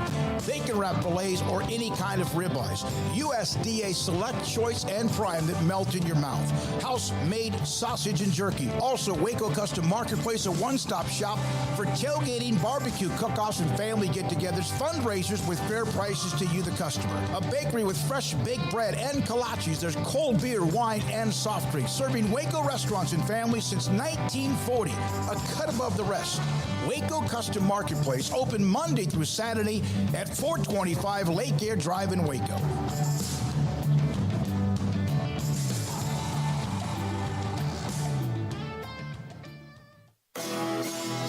This is Paul Catalina's Top 5 at 555.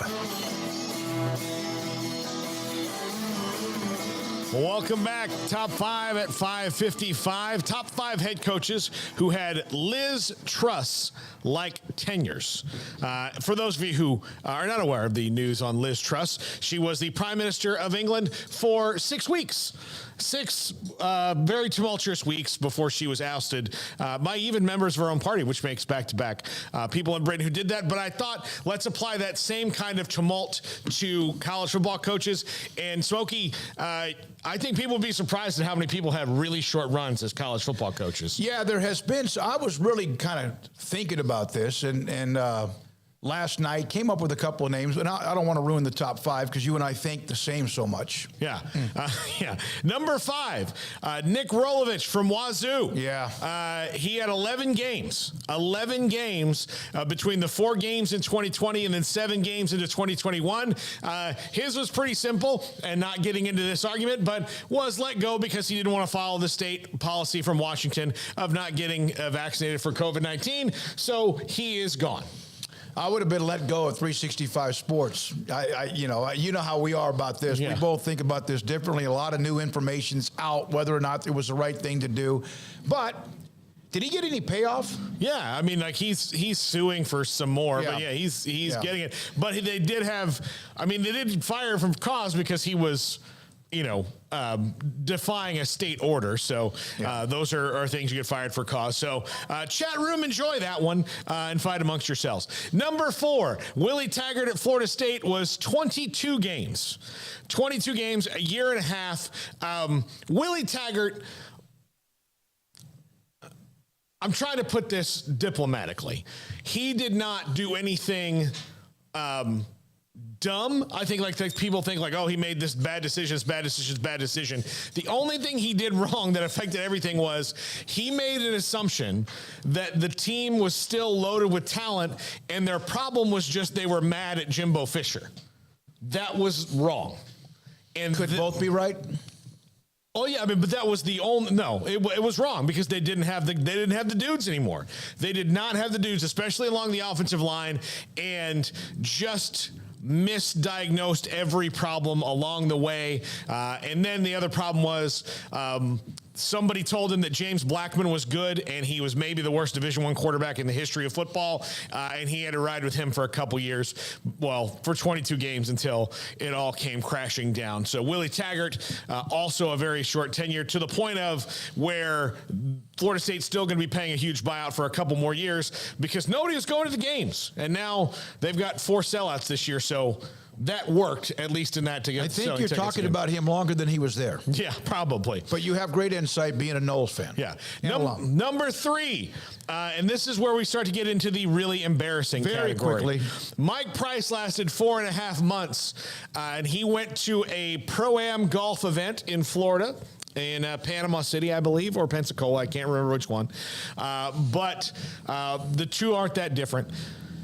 And had a $1,000 room service bill charged to a woman who no one knew, and then spent hundreds of dollars at a strip club with that woman, and was no longer the coach at Alabama, paving the way for the much reviled Mike Shula era, which then paved the way for the greatest run of anything in the history of college football. Mike Price should then get credit.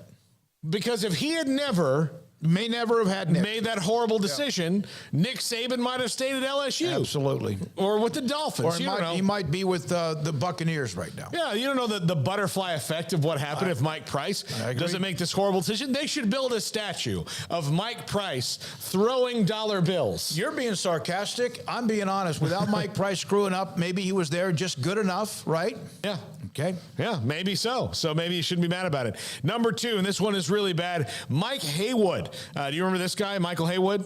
I do. Yeah. 16 days. 16 days he was the coach at Pitt. He came from Notre Dame. Within that 2 weeks and change, was found to have committed domestic abuse, had a charge, and then was promptly fired. That's going to happen. Yeah. So Michael Haywood, 16 days. So there's one even quicker than 16 days. Yes, and you know this one, Smokey. Know it well. Baylor fans know it well because this one affected them. Number 1, George O'Leary, Notre Dame for 3 days. Yeah. He lied on his resume. Notre Dame found out about it and then couldn't withstand the storm of it and had to let him go. George O'Leary subsequently wound up at the University of Central Florida and demolished Baylor in the Fiesta Bowl. Yeah, that's back when Blake Bortles and what looked like that Baylor was playing against a team that was bigger, better, faster, stronger. Obviously, we also know much more focused on the task at hand that week. Yeah, but George O'Leary, 3 days. So even Liz Truss is like, bro, You can do better. Yeah. I tanked the economy in my first week. I remember the Mike At least Price didn't lie on the resume. Did Mike Price go to UTEP after that? Yeah. He came from Washington State. Washington State has a lot to do with this. The Pacific Northwest really gets rated or screwed in some of these a lot of the time. But yeah, he came from Washington State, then wound up at UTEP for a little while, but was never. I guess he coached spring at Alabama. He coached the spring, and then after that, they brought in Mike Shula. All right, so that's a great way to wrap it up on the shortest tenures of a head football coach at any of the schools around the country. If somebody then bumps him at number one, then it was whoever hires that person should be fired. Because that means they didn't do their due diligence, or they just hired somebody that was just caustic, toxic, or whatever words you want to use. All right, so don't forget tonight at 10:30, Sports Tonight on the CW channel. Tomorrow morning, we'll be full throttle right here inside of our great studio. 9 o'clock tomorrow morning, Baylor and Kansas pregame. We will hear from many different people tomorrow, including a comment or two from Mack Rhodes, an interview with Dave Aranda, back to a couple of new comments from Kansas running back, or former Kansas running back, Jake Sharp. Darby Brown will join us live, and much more. Thanks to Jack McKenzie and Garrett Ross. Thanks to Paul Catalina. And I'm David Smoak. This is 365 Sports. Have a great weekend.